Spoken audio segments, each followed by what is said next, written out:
Hi everyone, Assalamu alaikum. I hope all of you are doing well. तो हम अपना session start करते हैं सीएसएस के साथ। कल जैसा कि आप सबको पता है हम अपनी एचटीएमएल का जो टॉपिक्स हैं वो सारे कवर कर चुके हैं।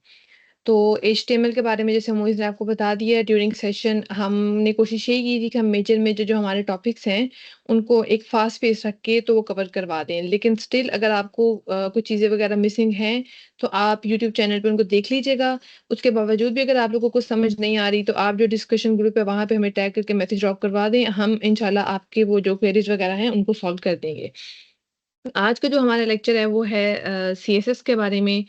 तो सीएसएस के बारे में कल भी हमने थोड़ा-सा पढ़ा था कि सीएसएस होती क्या है, किस तरह से ये काम करती है, तो आज भी हम ये सारी चीज़ें वन बाय वन देख रहे होंगे। सबसे पहली बात तो सीएसएस क्या है कि ये एक ऐसी लैंग्वेज है जो हमें अलाउ कर रही होती है कि हम अपनी वेबसाइट्स में ब्यूटी ऐड करें। ये बात हमने कल भी की थी। हमने एचटीएमएल के ज़रिए से अपनी वेबसाइट के अंदर कंटेंट डालना सीख लिया है। हमें ये भी पता है हमने कोई हेडिंग डालनी है, कुछ पैराग्राफ्स ऐड करने हैं, कोई टेक्स्ट या इमेजेस प्लेस करनी है तो एचटीएमएल से वो कैसे ऐड करेंगे। अब हम ये चाह रहे हैं कि जो हम कल की लेक्चर के बाद हमने कंटेंट लेट्स से आपने वेबसाइट में एंटर किया है, अब हम उसको मज़ीद स्टाइल कैसे करें? तो वो जो सारी चीज़ें हैं स्टाइलिंग के एस्पेक्ट के साथ वो हम द देख रहे होंगे सीएसएस के अंदर। अब वो स्टाइल्स की में क्या चीज़ें कवर हो रही होती हैं, उनको हम आज वन बाय वन देखेंगे। हम आज का जो सीएसएस का लेक्चर है, उसके अंदर हम देखेंगे सीएसएस है क्या? हम एचटीएमएल के साथ सीएसएस को कैसे कवर करते हैं? हम सीएसएस सेलेक्टर्स की बात करेंगे कि जो एचटीएमएल के एलिमेंट है, उनको हमें कैसे पता चलेगा कि हमने किस एलिमेंट को किस तरह से टारगेट करना है, कि किसके ऊपर क्या हमने स्टाइल ऐड करना है। उसके अलावा हम सीएसएस की कुछ प्रॉपर्टीज़ को डिस्कस करेंगे। सीएसएस को यूज़ करके हमने लेआउट्स क्रिएट करने होते हैं, क्या हमारे वेबसाइट के एलिमेंट्स हैं, उनको कहाँ पोज़ीशन करना है, लेफ्ट पे प्लेस करना है, राइट पे प्लेस करना है, किस तरीके से ये सारी चीज़ें हमारी अलाइन हो रही होती हैं। और साथ ही हम अपने रिस्पॉन्सिव डिज़ाइन पे भी काम कर रहे होंगे कि हम किस तरह से अपने सीएसएस को यूज़ करके अपनी वेबसाइट को इस तरह का बनाते हैं कि वो आप लैपटॉप पे चलाएँ तब भी वो बिल्कुल उसके एलिमेंट्स आपको बिल्कुल ठीक शो हो रहे होते हैं। सेम वही वेबसाइट आप किसी फ़ोन पे चेक कर रहे हो तो वो आपको वेबसाइट किस तरह से ठीक तरीके से शो होती होती है। तो ये हमारे आज के लेक्चर का एजेंडा है। सबसे पहली बात तो सीएसएस को स्टार्ट करने से पहले एक चीज़ मैं आपको दिखाऊँ कि अगर सिर्फ़ और सिर्फ़ हम बगैर सीएसएस के कोई वेबसाइट बनाएँ, तो जो आपको राइट साइड पे क्या चीज़ शो हो रही है विदाउट सीएसएस जो आपको एक वेब पेज शो हो रहा है, सिर्फ़ आपने कंटेंट डाला हुआ है, इसके ऊपर कुछ भी नहीं है। सिर्फ़ कंटेंट ऐड है, कंटेंट ऐड होने के बाद यहाँ पर जो एलिमेंट है, वो आपने इमेज प्लेस कर दी है, कोई आपने हेडिंग ऐड की हुई है, कुछ बटन्स ऐड हैं, यहाँ पे कोई सीएसएस नहीं अप्लाई की हुई। तो जब तक एक वेबसाइट के ऊपर आप कोई सीएसएस अप्लाई नहीं करते हैं, वो बिल्कुल इसी तरह की होती है। कोई भी विजुअली कोई भी चीज़ उसने उसके ऊपर आपने ऐड नहीं की, तो एचटीएमएल के ज़रिए से आपने ये कंटेंट डाला। जैसे ही आप इसके ऊपर कोई सीएसएस अप्लाई कर रहे हैं, तो आपको 360 डिग्री का एक शिफ्ट नज़र आ रहा होगा कि जो पहली चीज़ आपकी सीएसएस के बगैर यहाँ इस तरह नज़र आ रही थी, अब वो आपको सीएसएस के साथ बिल्कुल ही चेंज नज़र आना शुरू हो गई है। पहले आपको जो एचटीएमएल के ऊपर होम, वीडियोज़, सर्विसेज़ का कंटेंट इस तरह नज़र आ रहा था। अब वो 100% अगर आप चेंज देखें, तो वो बिल्कुल आपको कोई प्रॉपर एलिमेंट्स में स्पेस ऐड हुई है, उनका कोई पीछे कलर ऐड है, जो हमने पहले प्ले और स्टॉप के सिंपल बटन्स थे, उनको स्टाइल किया हुआ है। जो फ़ॉन्ट यहाँ पे नज़र आ रहा है, आपको स्टाइल यहाँ पे डिफरेंट नज़र आ रहा है। तो ये जो सारे के सारे इफ़ेक्ट्स आपको नज़र आ रहे हैं, ये हमने ऐड किए हैं with the help of CSS. ये हमने किस तरह से ऐड किए हैं, किस तरह से नई एलिमेंट्स में क्या-क्या प्रॉपर्टीज़ चेंज की हैं, कैसे फ़ॉन्ट चेंज किया है, कैसे बटन्स को स्टाइल किया है। ये जो सारी की सारी चीज़ें हैं, कैसे भी प्रॉपर्टीज़ जो पूरी कैसे काम कर रही हैं, ये हमारे आज के लेक्चर का मेन काम है। तो हम स्टार्ट करते हैं सीएसएस के साथ। सीएसएस होती क्या है? It's basically cascading style sheet. आप कैस्केडिंग स्टाइल शीट एक बड़ी फैंसी सी टर्म लग रही होगी कि इस बात का मतलब क्या है? सबसे पहले हम बात करते हैं स्टाइल शीट के बारे में। जो स्टाइल शीट होती है इसका मकसद ये होता है कि ये हमें अपने वेबसाइट्स की लुक लाइक को चेंज करने में हेल्प कर रहा होता है। जैसे हमने पिछले वाले एग्जांपल में देखा राइट साइड के आपको बिल्कुल वेबसाइट डिफरेंट नज़र आ रही थी। हमने इसके ऊपर ऐसे स्टाइल चेंज किए हैं कि आपकी वेबसाइट की बिल्कुल जो लुक लाइक है वो बिल्कुल ही चेंज हो चुकी है। तो स्टाइल शीट से क्या होता है कि हम ये डिसाइड करते हैं कि हमने अपने एलिमेंट्स को पोजीशन कैसे करना है, हमने अपने एलिमेंट्स का कलर क्या रखना है। मैं वन ऑफ द एग्जांपल्स आपको बता रही हूँ। हम अगर कोई बटन है या कोई एक पैराग्राफ है, उसका साइज़ हम क्या रखने वाले हैं। हम अपने एलिमेंट्स का क्या लेआउट क्रिएट कर रहे होंगे। हमने फ़ॉन्ट्स रखे हैं, हेडिंग्स रखी हैं, उनके नीचे हमें कोई बॉर्डर ऐड करना है। ये जो सारी की सारी चीज़ें होती हैं, ये हम स्टाइल शीट्स के साथ डील कर रहे होते हैं। अब कैस्केडिंग का इसमें मतलब ये है कि हम सीएसएस के अंदर जब एचटीएमएल के अंदर सीएसएस ऐड करते हैं तो उसको ऐड करने के डिफरेंट तरीके होते हैं। वो हम जो हमारा नेक्स्ट वाली स्लाइड है उसमें इस चीज़ को डिस्कस कर रहे होंगे। लेकिन जो फिलहाल कैस्केडिंग आप ये समझ लें कि हम अगर अपने एक एचटीएमएल एलिमेंट पे 1 या 2 से ज़्यादा हम स्टाइल्स अप्लाई कर रहे होते हैं, तो वो स्टाइल्स उस पर्टिकुलर एचटीएमएल एलिमेंट के ऊपर किस ऑर्डर में अप्लाई हो रहे होते हैं, वो हम कैस्केडिंग जो है टर्म उसके ज़रिए से देख रहे होते हैं। It is used to style and layout web pages, ये हम चीज़ पहले भी देख चुके हैं। अब हम बात करते हैं कि हमने जो कैस्केडिंग को देखा था और how to link CSS style CSS to HTML, ये चीज़ें हमारे लिंक कर रही हैं। कैस्केडिंग में आपको जब मैं ये चीज़ें लिंक करके दिखाऊँगी तब आपको ये चीज़ समझ आ जाएगी। सबसे पहली चीज़ ये है, हम सीएसएस की फाइल क्रिएट कैसे करते हैं? हम क्या करेंगे, आज के दिन में सबसे पहले हम एचटीएमएल फाइल क्रिएट की। बॉयलर प्लेट कोड मैंने पहले कल आपको सिखा दिया था कैसे ऐड करना है, ये मैंने ऐड कर दिया। हम यहाँ पे अज़्यूम कर रहे हैं कि हमारे पास कोई कंटेंट है, हम उसको ऐड कर लेते हैं। लेट्स से एक हेडिंग ऐड करते हैं, अबाउट मी। थोड़ी-सी हम यहाँ पे पहले एचटीएमएल लिख लेते हैं ताकि हम उसके ऊपर जब बाद में स्टाइल वगैरह ऐड कर रहे हों, तो हमें समझ आ रही हो। मैंने यहाँ पे ज़ूम करें कोई एक पैराग्राफ डालना है, फिलहाल मैं एक डमी पैराग्राफ डालना चाह रही हूँ। तो वीएस कोड के अंदर या कुछ आईडीज़ के अंदर हमारे पास एक एमिट एब्रिविएशन होती है, जो हमें शॉर्टकट्स को यूज़ करने में अलाउ कर रही होती है। जैसे मैंने पहले एक्सक्लेमेशन अपना शिफ्ट एक्सक्लेमेशन यूज़ किया था, तो आप एक बॉयलरप्लेट कोड खुद ब खुद हमारा वीएस कोड ने ऐड कर दिया था। बिल्कुल उसी तरह से मैं चाह रही हूँ कि मैं यहाँ पे डमी टेक्स्ट डालूँ, मुझे खुद से टाइप ना करना पड़े, तो मैं सिंपली लॉरेम लिखूँगी। अब आपको यहाँ पे नज़र भी आ रहा होगा कि इन्होंने एमिट एब्रिविएशन लिखा है। अब हमें डमी टेक्स्ट डालने के लिए क्या करना पड़ता है, हम लॉरेम लिखते हैं, इस तरह से एज़्यूम करें हमने शॉर्टकट लिखा है। इसके बाद मैं कितने नंबर ऑफ वर्ड्स का एक पैराग्राफ क्रिएट करना चाह रही हूँ। मैंने कहा 12 वर्ड्स का एक पैराग्राफ क्रिएट कर दें। मेरा एक पैराग्राफ क्रिएट हो चुका है। इसके बाद मैं एक और पैराग्राफ क्रिएट करना चाहती हूँ, उसके लिए भी मैं एज़्यूम करें इसी को ही कॉपी कर लेती हूँ। हम 2 बटन्स ऐड कर लेते हैं। अब ये सारी चीज़ें क्यों ऐड कर रहे हैं, किससे, ये हम सारी चीज़ एंड पे देखते जाएँगे कि इन सारी चीज़ों का मकसद क्या है। हम यहाँ पे एक बटन ऐड करते हैं, मोर अबाउट मी। ये हो गई हमारी सीएसएस। इसको हम लाइव करके देख लेते हैं। एचटीएमएल हमने ऐड कर लिया, इस पेज को लाइव किया, ये हमारी चीज़ें पेज पे ऐड हो चुकी हैं।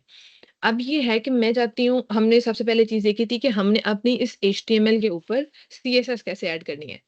सीएसएस को ऐड करने के 3 तरीके हैं। सबसे पहला तरीका है इनलाइन सीएसएस ऐड करने का। इनलाइन सीएसएस ये होती है कि जो आपका एचटीएमएल एलिमेंट है, जैसे मेरा ये एच2 एलिमेंट था, मैं चाहती हूँ कि मेरी इस एलिमेंट के बारे में जो मैंने सीएसएस ऐड करनी है, वो मैं इसी के साथ अटैच कर दूँ। मतलब वो किस तरह से अटैच होगी कि अगर हम एक टैग के साथ स्टाइल एट्रिब्यूट यूज़ करें और स्टाइल एट्रिब्यूट यूज़ करके हम उसकी जो सीएसएस है वो सारी की सारी वहीं पे लिख दें, तो हम उसको कहते हैं इनलाइन सीएसएस। मैंने स्टाइल लिखा, हमारी सीएसएस के अंदर किसी भी चीज़ का कलर चेंज करने के लिए एक प्रॉपर्टी होती है कलर।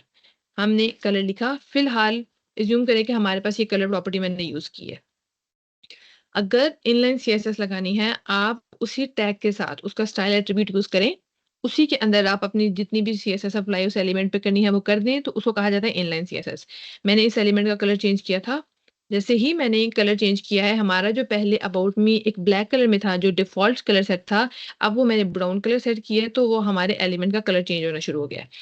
ये एक तरीका है सीएसएस ऐड करने का। लेकिन इनलाइन सीएसएस को इसलिए प्रेफ़र नहीं किया जाता, हमने कल भी बात की थी कि एचटीएमएल का काम है सिर्फ़ और सिर्फ़ वेब पेज के ऊपर कंटेंट डालना।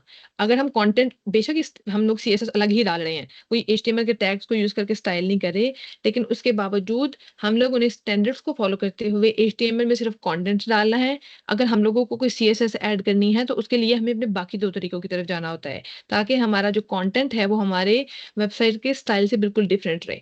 मैं इसको लिहाज़ा यहाँ से हटाऊँगी। हम जाएँगे दूसरा जो हमारा तरीका है एचटीएमएल के अंदर सीएसएस ऐड करने का, वो है इंटरनल सीएसएस ऐड करना। इंटरनल सीएसएस हम कैसे ऐड करते हैं कि जो हमारा हेड टैग है, ये आपको हेड टैग नज़र आ रहा होगा। हेड टैग के अंदर आप एक स्टाइल टैग यूज़ करते हैं। मैंने स्टाइल टैग लिखा, टैब, हमारा एक स्टाइल टैग ऐड हो गया। अब मैंने स्टाइल टैग ऐड कर दिया है, हेड टैग के अंदर अगर स्टाइल टैग ऐड किया जाए और उसके अंदर आप अपनी सीएसएस लिख रहे हो, तो इसको हम इंटरनल सीएसएस कहते हैं। अब हेड टैग के अंदर मैंने लिखा, पहले तो ये था कि मैं डायरेक्ट उस एलिमेंट पे सीएसएस लगा रही थी। अब चूँकि मैं यहाँ पे सीएसएस ऐड कर रही हूँ, तो इसका मतलब ये है कि मुझे यहाँ पे एलिमेंट कौन से एलिमेंट को टारगेट करना है ये भी पता होना चाहिए। फॉर नाउ आप एज्यूम करें कि हम जो H2 है ना इसको टारगेट करना चाह रहे हैं, तो मैं फिलहाल यहाँ पे लिख दूंगी H2। ये मैंने H2 को किस तरह से लिखा है, ये सेलेक्टर्स की बात हम इसके बाद में कर रहे होंगे। हम पहले ये देख लें कि CSS लिंक कैसे करते हैं, उसके बाद एलिमेंट्स को टारगेट कैसे करना है, वो हमारा इससे नेक्स्ट वाला टॉपिक है।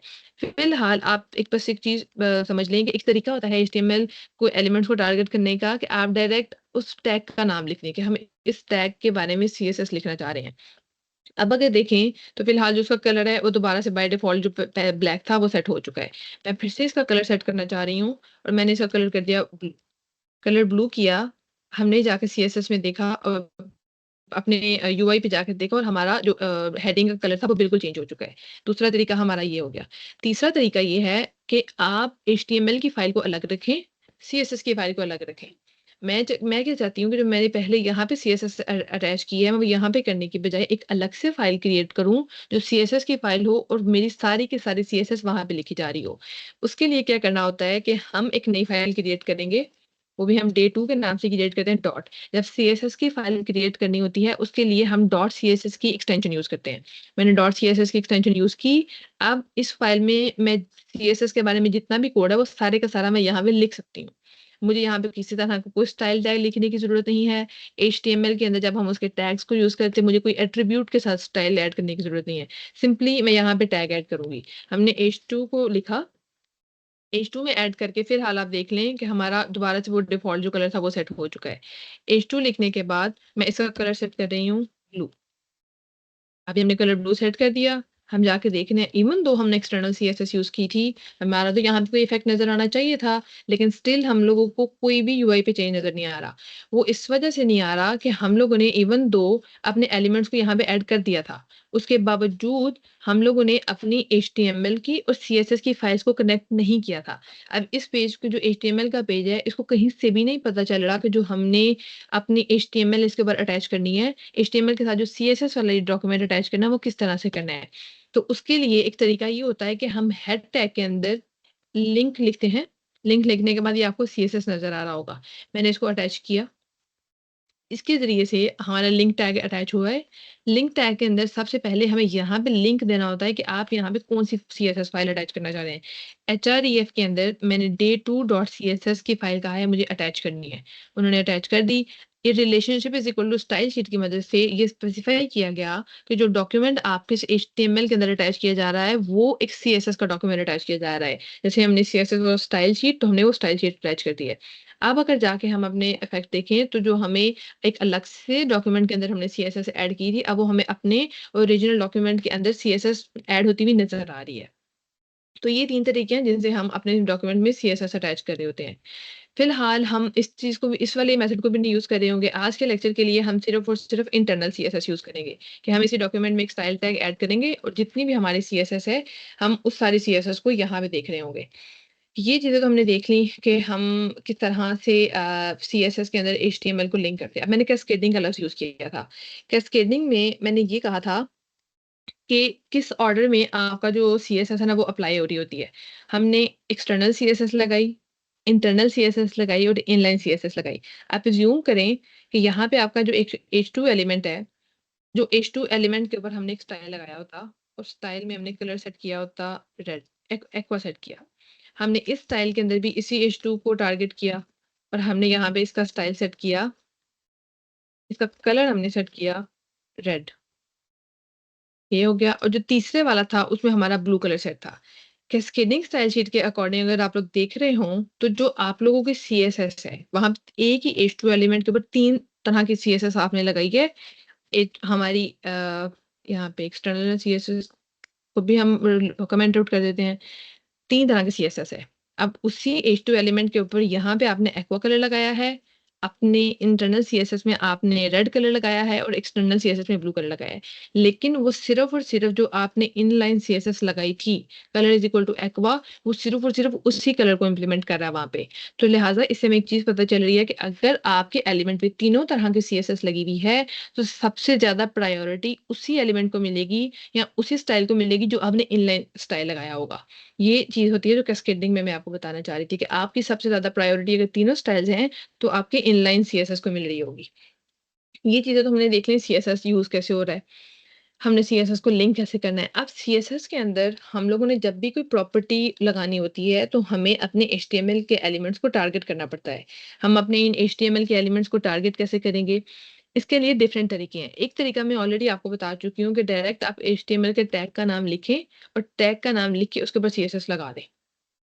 इस तरीके को कहा जाता है, या इस तरह से किसी भी एलिमेंट को सेलेक्ट करने के लिए कहा जाता है इसको एलिमेंट सेलेक्टर।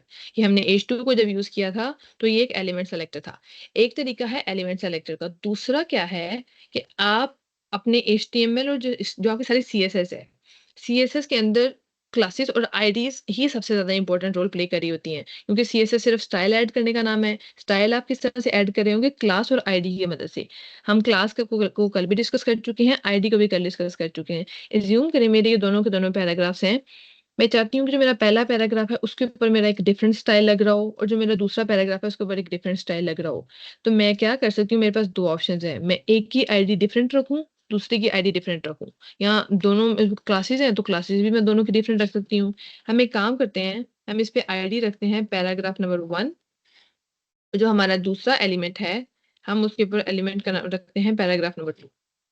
ये मैंने रख दिया। अब मैं चाहती हूँ कि जो मेरा ये पैराग्राफ है, इसके ऊपर मैं एक और क्लास भी एंटर कर दूँ। क्योंकि एक एलिमेंट के ऊपर आप क्लास के आईडी के साथ अगर क्लास अटैच करना चाहते हैं तो आप वो भी कर सकते हैं।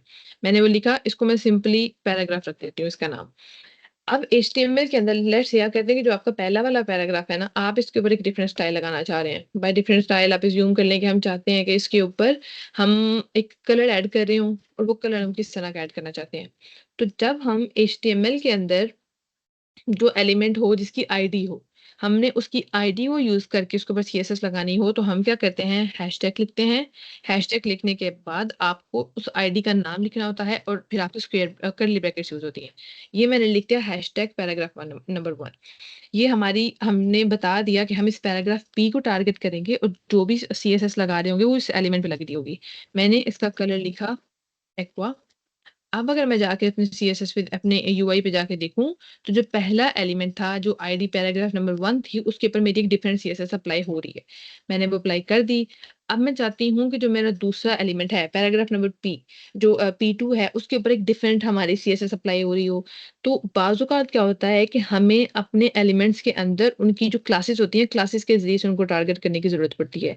तो जब हमें अपने किसी एक एलिमेंट को उसकी क्लास के ज़रिए से टारगेट करना होता है, तो हम क्या करते हैं कि सिंपली हम डॉट लगाते हैं, क्लास का नाम यहाँ पे लिखते हैं और स्क्वायर ब्रैकेट से एंटर करेंगे और हमारी सीएसएस हम यहाँ पे अप्लाई कर लेंगे। मैं चाहती हूँ मैं इसका कलर येलो लगाऊँ, मैंने कलर येलो लिखा। हम जाके अपने यूआई पे देखते हैं, तो जो हमारा पैराग्राफ था, पैराग्राफ नंबर 2 जिसकी क्लास थी पैराग्राफ, हमने वहाँ पे येलो कलर का जो कलर लगाना था वो हमने लगा दिया। लिहाज़ा हमें ये चीज़ पता चल गई कि आईडी को यूज़ करके हम टारगेट करना चाहते हैं तो हम हैशटैग लिख के आईडी का नाम लिखेंगे। अगर हम क्लास को यूज़ करके टारगेट करना चाह रहे हैं तो हम डॉट लिख के उसका नाम लिख के उसको टारगेट करेंगे। इसके अलावा बाज़ औक़ात क्या होता है कि हम अपने पूरी की पूरी वेबसाइट के ऊपर एक ही तरह का स्टाइल लगाना चाह रहे होते हैं। जैसे आपने देखा होगा कि अभी हमारी जो वेबसाइट्स हैं, उनके ऊपर जो थीम्स वगैरह यूज़ हो रहे होते हैं कि आप डार्क थीम यूज़ करना चाह रहे हैं, व्हाइट थीम यूज़ करना चाह रहे हैं। तो जैसे ही हम डार्क थीम पे क्लिक करते हैं, उसके पूरी की पूरी वेबसाइट के अंदर जो बैकग्राउंड कलर होता है, वो सारे का सारा चेंज हो जाता है। जो पहले कलर व्हाइट था, अभी जैसे हम अपने वेब पेज को देखें, तो यहाँ पे हमारा कलर पीछे से व्हाइट है। मैं चाहती हूँ कि ये कलर व्हाइट की बजाय चेंज हो जाए। तो ये चीज़ ऐसा हो कि मैं अपने इस वेबसाइट के ऊपर जितने भी पेजेस डाल रही हूँ, वो सब के सब के ऊपर इसी तरह का पेज लग रहा हो। उसके लिए हमें यूज़ करना होता है यूनिवर्सल सेलेक्टर। यूनिवर्सल सेलेक्टर के लिए हम स्टैटिक लिखते हैं। हमने इस तरह से कर्ली ब्रैकेट्स ऐड की। अब मैं चाहती हूँ कि जो कलर मेरा पहले व्हाइट था, वो अब कलर कोई और चेंज हो जाए। तो इस तरह की चीज़ जहाँ पे हमें बैकग्राउंड में कोई चीज़ चेंज करनी है, कोई इमेज चेंज करनी है, कोई कलर चेंज करना है, तब हम बैकग्राउंड की प्रॉपर्टीज़ यूज़ कर रहे होते हैं। फिलहाल हमें कलर चेंज करना है तो मैं लिखूँगी बैकग्राउंड कलर। बैकग्राउंड कलर लिख के हम लोग पेज कलर ऐड कर देते हैं।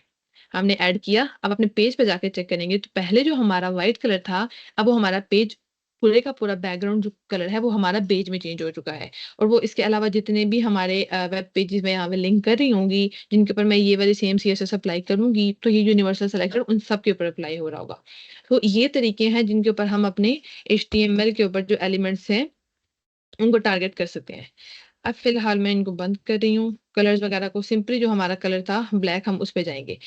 ये तो हो गया कि हमने सीएसएस एलिमेंट्स को लिंक कैसे करना है, हम यूनिवर्सल सेलेक्टर्स को भी देख चुके हैं। अब हम बात करते हैं कॉमन सीएसएस प्रॉपर्टीज़ की, जो हमें सबसे ज़्यादा हेल्प आउट कर रही होती हैं। अज़्यूम करें कि जो मेरा पैराग्राफ है पी, मैं इसके ऊपर एक डिफरेंट जो है फ़ॉन्ट वो लगाना चाह रही हूँ। अब फ़ॉन्ट से मुराद क्या है कि अभी आपको नज़र आ रहा होगा कि हम इस पेज पे हैं, तो हमारा एक डिफरेंट फ़ॉन्ट है।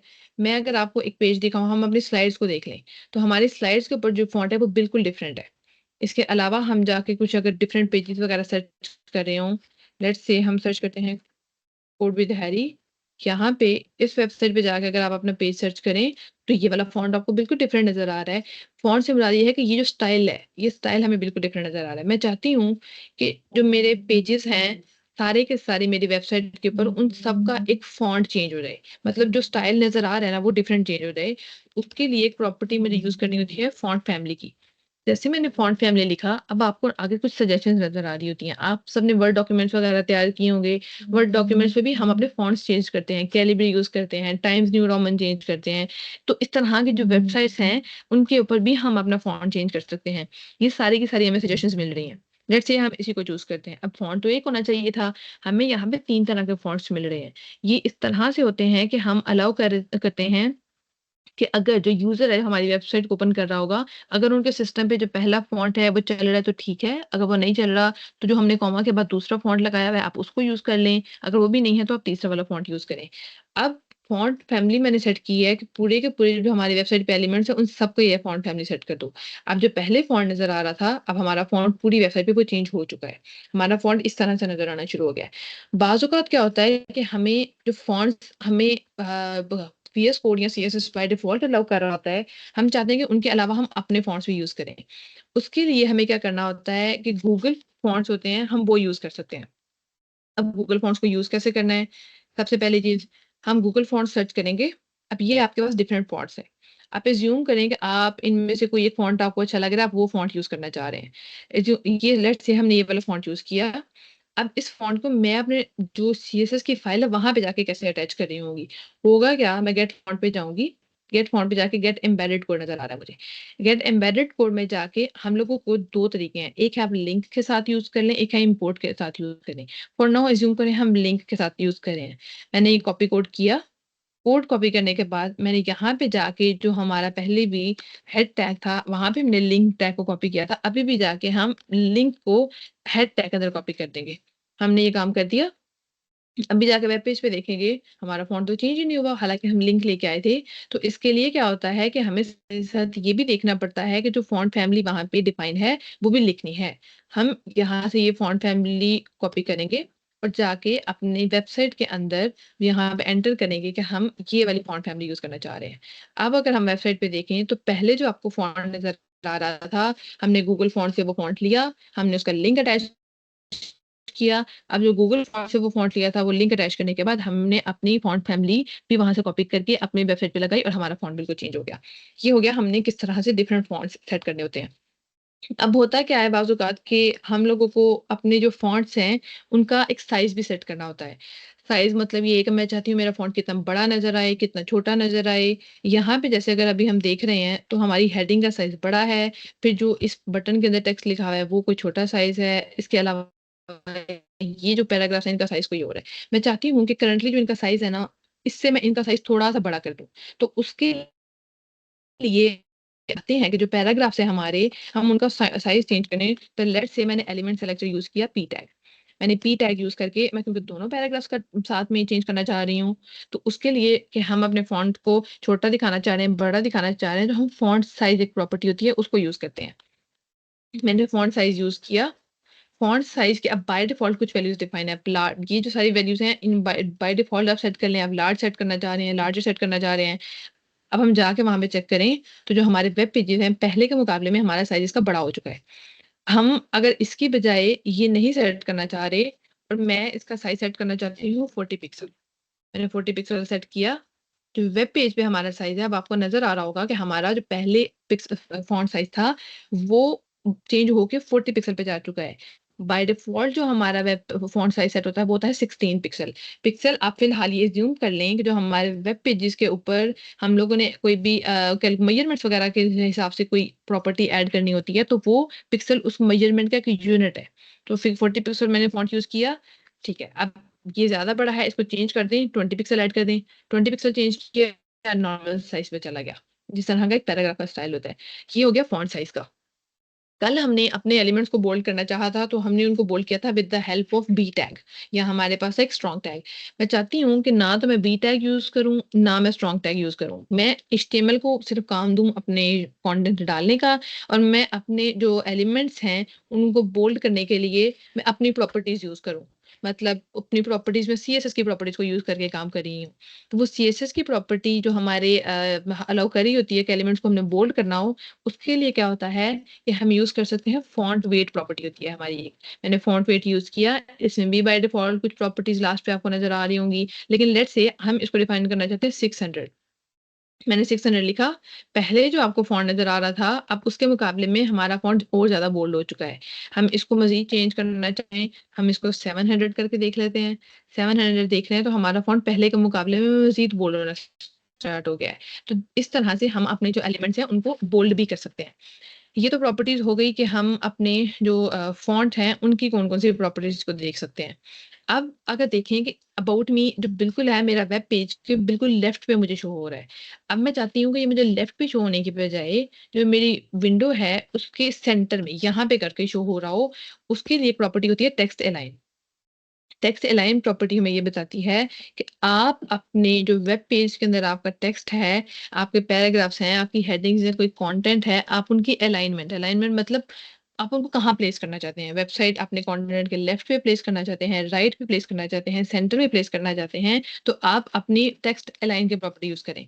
मैं चाहती हूँ जो मेरी हेडिंग H2 है, वो यहाँ पे लेफ्ट पे प्लेस होने की बजाय बिल्कुल सेंटर में चली जाए, उसके लिए मुझे टेक्स्ट अलाइन यूज़ करना होता है। मैंने टेक्स्ट अलाइन सेंटर लिखा, सेंटर लिखने के बाद हम जाकर अपने वेब पेज पे देखेंगे, तो जो हमारा टेक्स्ट पहले बिल्कुल लेफ्ट पे शो हो रहा था, अब वो हमारा वेब पेज के बिल्कुल सेंटर में शो होना शुरू हो गया है। इस तरह से अगर मैं इसको राइट पे लेके जाना चाहूँ, तो ये हमारा फ़ॉन्ट जो है वो राइट पे भी जाना स्टार्ट हो जाएगा। ये प्रॉपर्टीज़ हमने देख ली अपने सारी की सारी टेक्स्ट की प्रॉपर्टीज़ देख ली हम लोगों ने। बैकग्राउंड कलर भी देख लिया। अब अज़्यूम करें कि हमने यहाँ पे एक बटन भी ऐड किया हुआ था। हम उस बटन को ऐड स्टाइल करना चाह रहे हैं। फिलहाल तो उस बटन के ऊपर ऐसा कुछ भी नहीं है। हमारा जो कंटेंट हमें नज़र आ रहा था, उसके अंदर मैं चाहती हूँ कि जो बटन है, उसका फ़िलहाल कोई ग्रेइश कलर है, हम वो चेंज करें। उसके अलावा ये जो आपको एक बॉर्डर सा नज़र आ रहा होगा इस बटन के ऊपर लगा हुआ, मैं चाहती हूँ वो बॉर्डर भी चेंज हो जाए। तो इसके लिए सीएसएस के अंदर सबसे पहले हम क्या करते हैं, हम इस बटन को टारगेट करते हैं। मैंने बटन को टारगेट किया, हम पहले इसका बैकग्राउंड कलर चेंज करते हैं। बैकग्राउंड कलर चेंज करके लेट्स से हम ब्लैक कर देते हैं। हमने ब्लैक किया, अब जाके वहाँ पे चेक करेंगे तो हमारा जो बटन है, वो बिल्कुल ही हमें ब्लैक नज़र आना शुरू हो गया है। उसके अंदर तो कंटेंट था, वो भी नहीं नज़र आ रहा। क्यों? क्योंकि बाय डिफ़ॉल्ट जो हमारा टेक्स्ट होता है, उसका जो कलर सेट होता है, वो हमें ब्लैक कलर का सेट हो रहा होता है। हम कर देते हैं कि अभी चूँकि बैकग्राउंड हम अपने बटन का ब्लैक कर चुके हैं, तो हम अपने जो बटन है उसके अंदर जो टेक्स्ट हमने लिखा हुआ है मोर अबाउट मी उसका कलर भी व्हाइट कर दें। हम कलर व्हाइट सेट कर देंगे। अब जाके अगर हम अपने बटन को देख रहे हैं तो वो बिल्कुल हमें पहले के मुकाबले में सही नज़र आ रहा है। अब एक चीज़ है कि जो इसके साइड पे बिल्कुल ये जो आपको बॉर्डर्स नज़र आ रहे हैं ना, हम चाह रहे हैं कि यहाँ पे एक बॉर्डर भी ऐड करें। मैं चाहती हूँ हम बॉर्डर ऐड करूँ। मैंने बॉर्डर प्रॉपर्टी लिखी, बॉर्डर 1 पिक्सल। इससे मैं ये स्पेसिफ़ाई करना चाह रही हूँ कि मैं अपने बॉर्डर की जो एक काइंड ऑफ विड्थ है वो कितनी स्पेसिफ़ाई करना चाह रही हूँ। मैंने बॉर्डर की विड्थ लिख दी। 2 पिक्सल है, 2 पिक्सल लिखने के बाद मैंने कहा कि किस तरह का बॉर्डर ऐड करना चाह रहे हैं कि मतलब बॉर्डर के ऊपर कुछ लाइन्स हों, बिल्कुल सॉलिड हो, कोई डैश की फ़ॉर्म में कोई लाइन हो, कोई सर्कल या इस तरह की कौन-सी शेप्स हों। तो लेट्स से मैंने फ़िलहाल कह दिया मुझे सॉलिड चाहिए। सॉलिड लिखने के बाद आप किस कलर का बॉर्डर ऐड करना चाहते हैं? फ़िलहाल हम अपनी अंडरस्टैंडिंग के लिए एक रेड कलर का बॉर्डर ऐड करेंगे। हमने ऐड किया। अब आपको एक चीज़ नज़र आ रही होगी कि 2 पिक्सल का हमारा बॉर्डर है, वो इसके ऊपर ऐड हुआ है। बैकग्राउंड कलर हम सेट कर चुके थे और ये बिल्कुल सॉलिड शो हुआ है। अगर मैं सॉलिड के बजाय इसको यहाँ पे डैश्ड कर दूँ, अब आपको ये भी नज़र आएगा कि जो पहले हमारी सॉलिड चीज़ें थी, अब वो बिल्कुल डैश शो होना शुरू हो गई हैं। प्रॉपर 2 पिक्सल है, 2 पिक्सल की बजाय मैं अपने इस बॉर्डर की विड्थ को अलग करूँ, तो मैं इसको 1 पिक्सल भी कर सकती हूँ। मैंने किया तो पहले के मुकाबले में जो हमारे उस एलिमेंट के इर्द-गिर्द जो बॉर्डर हमने ऐड किया था, उसकी विड्थ भी अब कम हो चुकी है।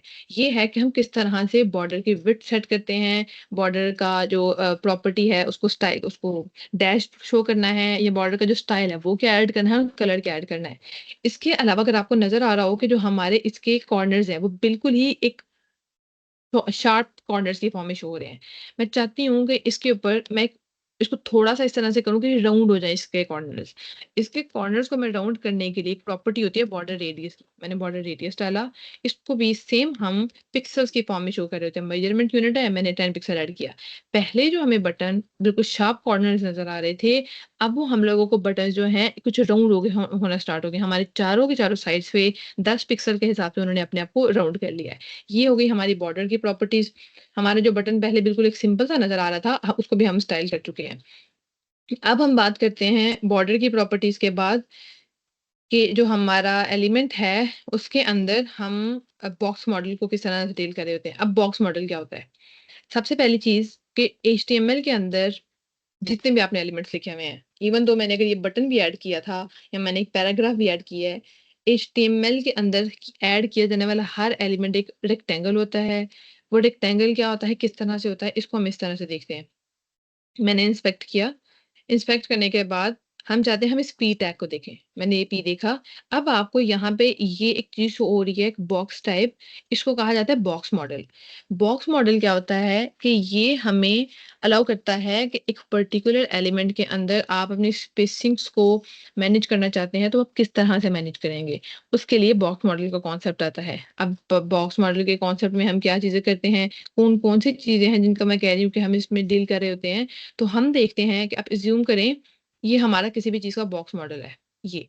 जैसे हमने फिलहाल पैराग्राफ ऐड किया था, तो सबसे पहली चीज़ जो उसके ऊपर ऐड होती है, वो होती है कि हमारे पास कंटेंट होता है।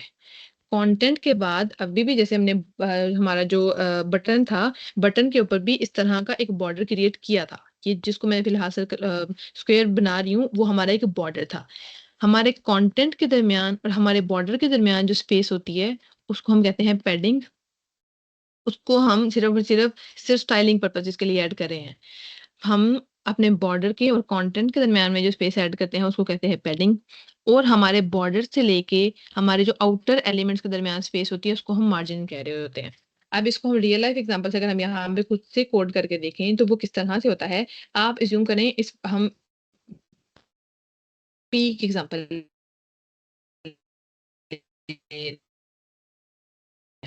ठीक है, नज़र आ रहा है कंटेंट ये सारा आपका बाय डिफ़ॉल्ट जो हमने सेट किया हुआ था, ये उसका हमारा कंटेंट है।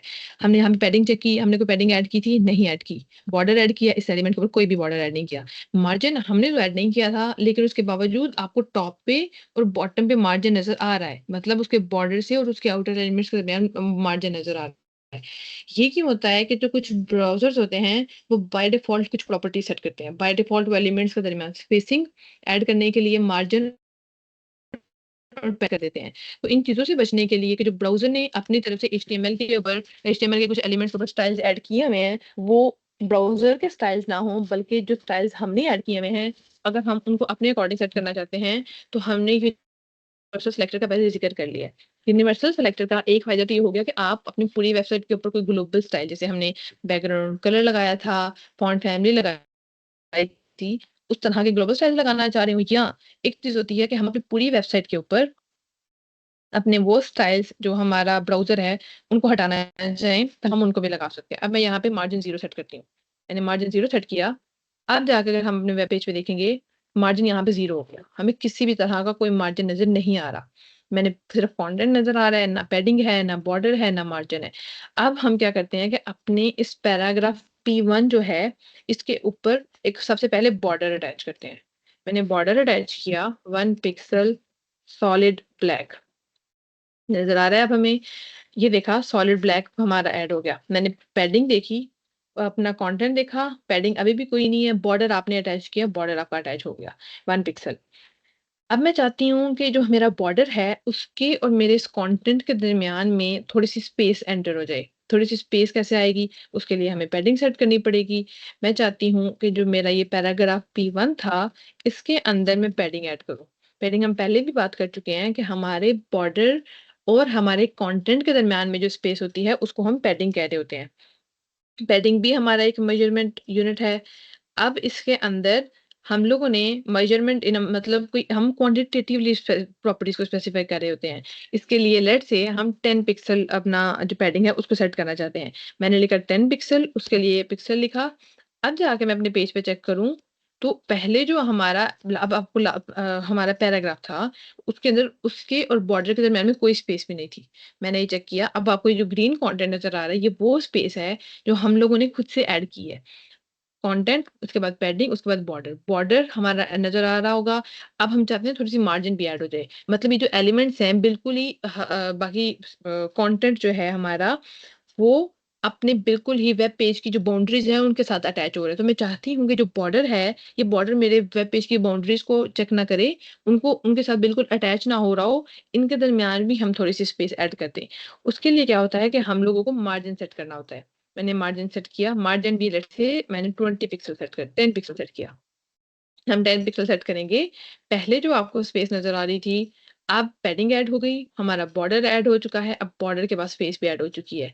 पहले ना हमारी उसके दरमियान में कोई स्पेस थी, पहले अगर ब्राउज़र ने ऐड की थी तो वो टॉप और बॉटम पे ऐड की थी। अब हमने चारों साइड पे ऐड कर दिया। हमने पैडिंग भी ऐड कर दी है, हमारा बॉर्डर भी ऐड हो चुका है। इसके अलावा सारी की सारी चीज़ें हमारे इसके अंदर ऐड हो रही हैं। This is how box model works. अब सेम ये स्टाइल आप दूसरे एलिमेंट पे भी लगाना चाह रहे हैं। हम इसको कॉपी करते हैं और यहाँ पे लिख देते हैं। अगर ये नहीं भी करना तो सिर्फ़ हमने सारे के सारे स्टाइल्स उठा कॉपी करके पी टैग में डाल दिए तब भी काम करते। अब ये चीज़ आपको एक नज़र आ रही होगी कि हमारा जो पहला वाला एलिमेंट है पी पैराग्राफ 1 उसके ऊपर ये सारी सीएसएस लग रही है। पैराग्राफ 2 है उसके ऊपर पूरे का पूरा बॉक्स मॉडल आपको शो हो रहा है। तो अब जो एक चीज़ थी कि हमने तो अपने जो मार्जिन थी वो पैराग्राफ P1 पे हमने एक मार्जिन लगाई थी 10 पिक्सल की और जो पैराग्राफ P2 था इस पे भी 10 पिक्सल की लगाई थी। तो इन दोनों के दरमियान जो ये स्पेस है, ये तो 20 पिक्सल होना चाहिए था। क्योंकि बाय डिफ़ॉल्ट तो इसी तरह से इसको काम करना चाहिए था। लेकिन जो हमारा सीएसएस है उसके अंदर एक कॉन्सेप्ट होता है मार्जिन कोलैप्स का।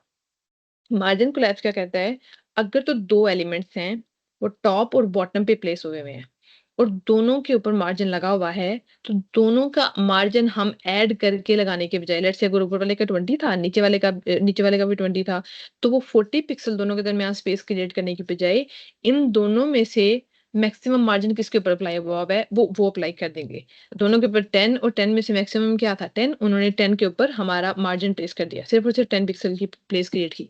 मैं अगर इनमें से पैराग्राफ जो P1, P2 है, उसके ऊपर 50 पिक्सल का मार्जिन ऐड कर दूँ। अब हम अगर जाकर अपने पेज पे देखेंगे तो हमारा 50 पिक्सल का मार्जिन यहाँ पे प्लेस हो चुका है। ये पैराग्राफ P1 है, ये पैराग्राफ P2 है। अब इसका अगर मार्जिन की स्पेस जो आपको ऑरेंजिश शेड नज़र आ रही है, वो हमारा मार्जिन 50 पिक्सल का ऐड हुआ है। लिहाज़ा जो दोनों में से मैक्सिमम मार्जिन था, टॉप और बॉटम एलिमेंट्स में उसको अप्लाई कर दिया गया है।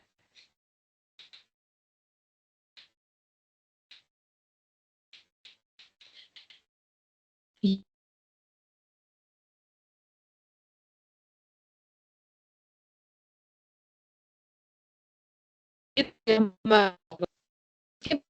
हमने जो हमारी इमेजेस भी होती हैं, इमेजेस को भी सेट करना होता है। अब हम अपनी उन इमेजेस का रिज़्यूम करें, हाल में इस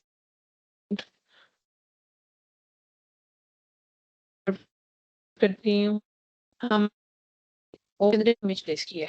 इमेज प्लेस करने के लिए फिलहाल जो हमारे फ़ोल्डर के अंदर है, हम उसी को यूज़ करेंगे। हमने इमेज प्लेस कर दी, इमेज प्लेस करने के बाद मैंने यहाँ पे एक पैराग्राफ ऐड किया और लेट्स से मैंने कह दिया कि दिस इज़ वेब कैप। अब अगर हम यहाँ पे जाके करें, हमारी एक इमेज भी प्लेस हो चुकी है, इमेज के साथ-साथ हमारा ऐड हो चुका है। मैं चाहती हूँ कि ये जो इमेज है इतनी ज़्यादा स्पेस लेने के बजाय एक थोड़ा-सा हमारा जो वेब जो कंटेंट है ना उसको कवर कर रही हो। लेट्स से मैंने कहा डिव है, डिव के ऊपर मैं चाहती हूँ कि सिर्फ़ जो 400 पिक्सल है या 500 पिक्सल की विड्थ रखी हो। मैंने विड्थ लिखी इसकी 600 पिक्सल। हम इसके ऊपर हाइट भी लगा देते हैं, लेट्स से 600 पिक्सल। हम चाहते हैं कि इस पर हम एक बॉर्डर अटैच करें। 1 पिक्सल सॉलिड रेड अटैच किया मैंने, ताकि हम अपने इस एलिमेंट को देखें। यहाँ पे आपको एक बॉर्डर नज़र आ रहा होगा, ये अटैच किया था, ये हमारा डिव था। मैंने कहा था डिव की हाइट इतनी है, डिव की विड्थ इतनी है और डिव के ऊपर एक बॉर्डर अटैच हुआ हुआ है, तो उसके बावजूद भी जो हमारी इमेज है, वो तो हमारे डिव की repeat ही नहीं हो रही। हालाँकि अगर हम अपने इस कोड को देखें तो हमारे इस इमेज का पेरेंट डिव था। हमारे इमेज को चाहिए था कि उस डिव के अकॉर्डिंग एडजस्ट कर लेती, लेकिन हमारे जो इमेज है उसने एडजस्ट नहीं किया। इसके लिए हम अपनी इस इमेज को कुछ इस तरह से एडजस्ट, जितना हम अब चाहते हैं ये विड्थ उतनी ले, ये सिर्फ़ उतनी ही विड्थ ले रही हो और साथ ही साथ अपनी डायमेंशंस को भी खराब ना करी हो। डायमेंशंस को खराब ना करने से क्या हो रहा है, देखो आप देखते हैं एचटीएमएल जब आप सीएसएस के अंदर एलिमेंट्स को टारगेट कर रहे होते हैं ना, लेट्स से मैं इमेज को टारगेट करना चाहती हूँ। एक तरीका ये है कि मैं डायरेक्ट यहाँ पे इमेज के ऊपर क्लास लगाऊँ और मैं अपनी क्लास ऐड करने के बाद मैं यहाँ पे मैंने यहाँ पे क्लास लिखती हूँ, क्लास लिख के मैंने कहा इमेज, मैंने इसको इमेज लिख दिया। अब हम ना इस इमेज के ऊपर डॉट इमेज करके इसके ऊपर कुछ सीएसएस लगाना चाह रहे हैं। मैंने सीएसएस लगानी है। मैं चाहती हूँ कि जो मेरी ये इमेज है विड्थ हो 500 पिक्सल और जो उसकी हाइट हो वो हो जाए 400 पिक्सल। अब अगर जाके हम अपनी इमेज को चेक करें, ये इमेज पहले हमें पूरे के पूरे पेज नज़र आ रही थी। एक कोई भी इसकी डायमेंशंस खराब नहीं थी। ये इमेज हमें बिल्कुल ठीक तरीके से नज़र आ रही थी। अगर हम मज़ीद कम करो, यहाँ हम इसको 400 पिक्सल पे देखें, तो इस इमेज ने आहिस्ता-आहिस्ता अपने आप को स्क्वीज़ करना स्टार्ट कर दिया है। पहले इस इमेज की डायरेक्शन किसी भी तरीके से खराब नज़र नहीं आ रही थी। इसकी अब मैं बाकी सारी की सारी चीज़ें अगर मैं आपको एक दोबारा बंद करके दिखाऊँ, ये देखें तो हमारी इमेज जो ओरिजिनल इमेज थी वो ये थी। मैंने जैसे ही इसके ऊपर कुछ स्टाइल्स वगैरह ऐड किए, मैंने यहाँ पे हाइट लगाई, विड्थ लगाई, इमेज का साइज़ जो है और इमेज की जो विड्थ है वो तो सेट हो गई। हम लोगों ने देखा वो 400 pixel 400 pixel height width set है, लेकिन हमारी इमेज ने स्क्वीज़ करना स्टार्ट कर दिया है। अगर हम चाहते हैं कि जो हमारी वेबसाइट हमारी इमेजेस वगैरह हमने सेट की हुई हों, उन इमेजेस की डायमेंशंस खराब ना हों और जिस तरह हमने उनको सेट किया वो उसी तरह से रहें, तो इस तरह के लिए हमें एक प्रॉपर्टी यूज़ करनी पड़ती है ऑब्जेक्ट मुज़दलिफ़ा की। सॉरी मैं आपको कट ऑब्जेक्ट कर रहा हूँ, फिट आपके आवाज़ में थोड़ी-सी डिस्टॉर्शन है। अभी स्टार्ट हुई है। यप फॉर द 5 मिनट्स थोड़ी-सी डिस्टॉर्शन है आवाज़ में। आप अपने इंटरनेट कनेक्टिविटी ज़रा रीचेक कर लीजिएगा। मैं चेक करके बताती हूँ आपको।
अच्छा, सिराज मुझे अभी मेक श्योर कर दें कि आवाज़ आ रही है कि नहीं आ रही?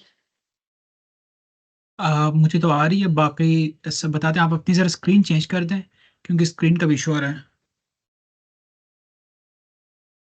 गाइस, अगर आप लोगों को आवाज़ आ रही है क्लियर तो थम्स अप करें, ताकि आइडिया हो जाए।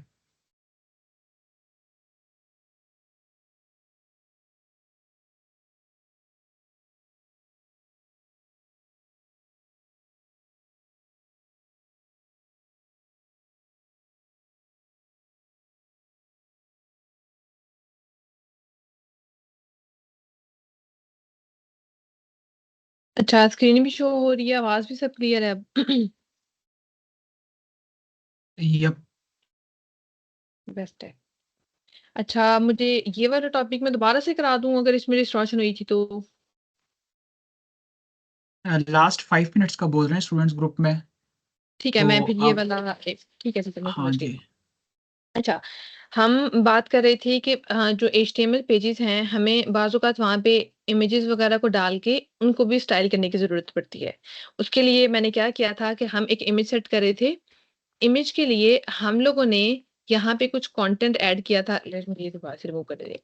हमने एक इमेज ऐड की। इमेज ऐड करने के बाद मैंने एक पैराग्राफ ऐड किया और उस पैराग्राफ को हम जाके एचटीएमएल पे देख रहे हैं, हमें वो कुछ इस तरीके अपने यूआई पे इस तरह से नज़र आ रहा है।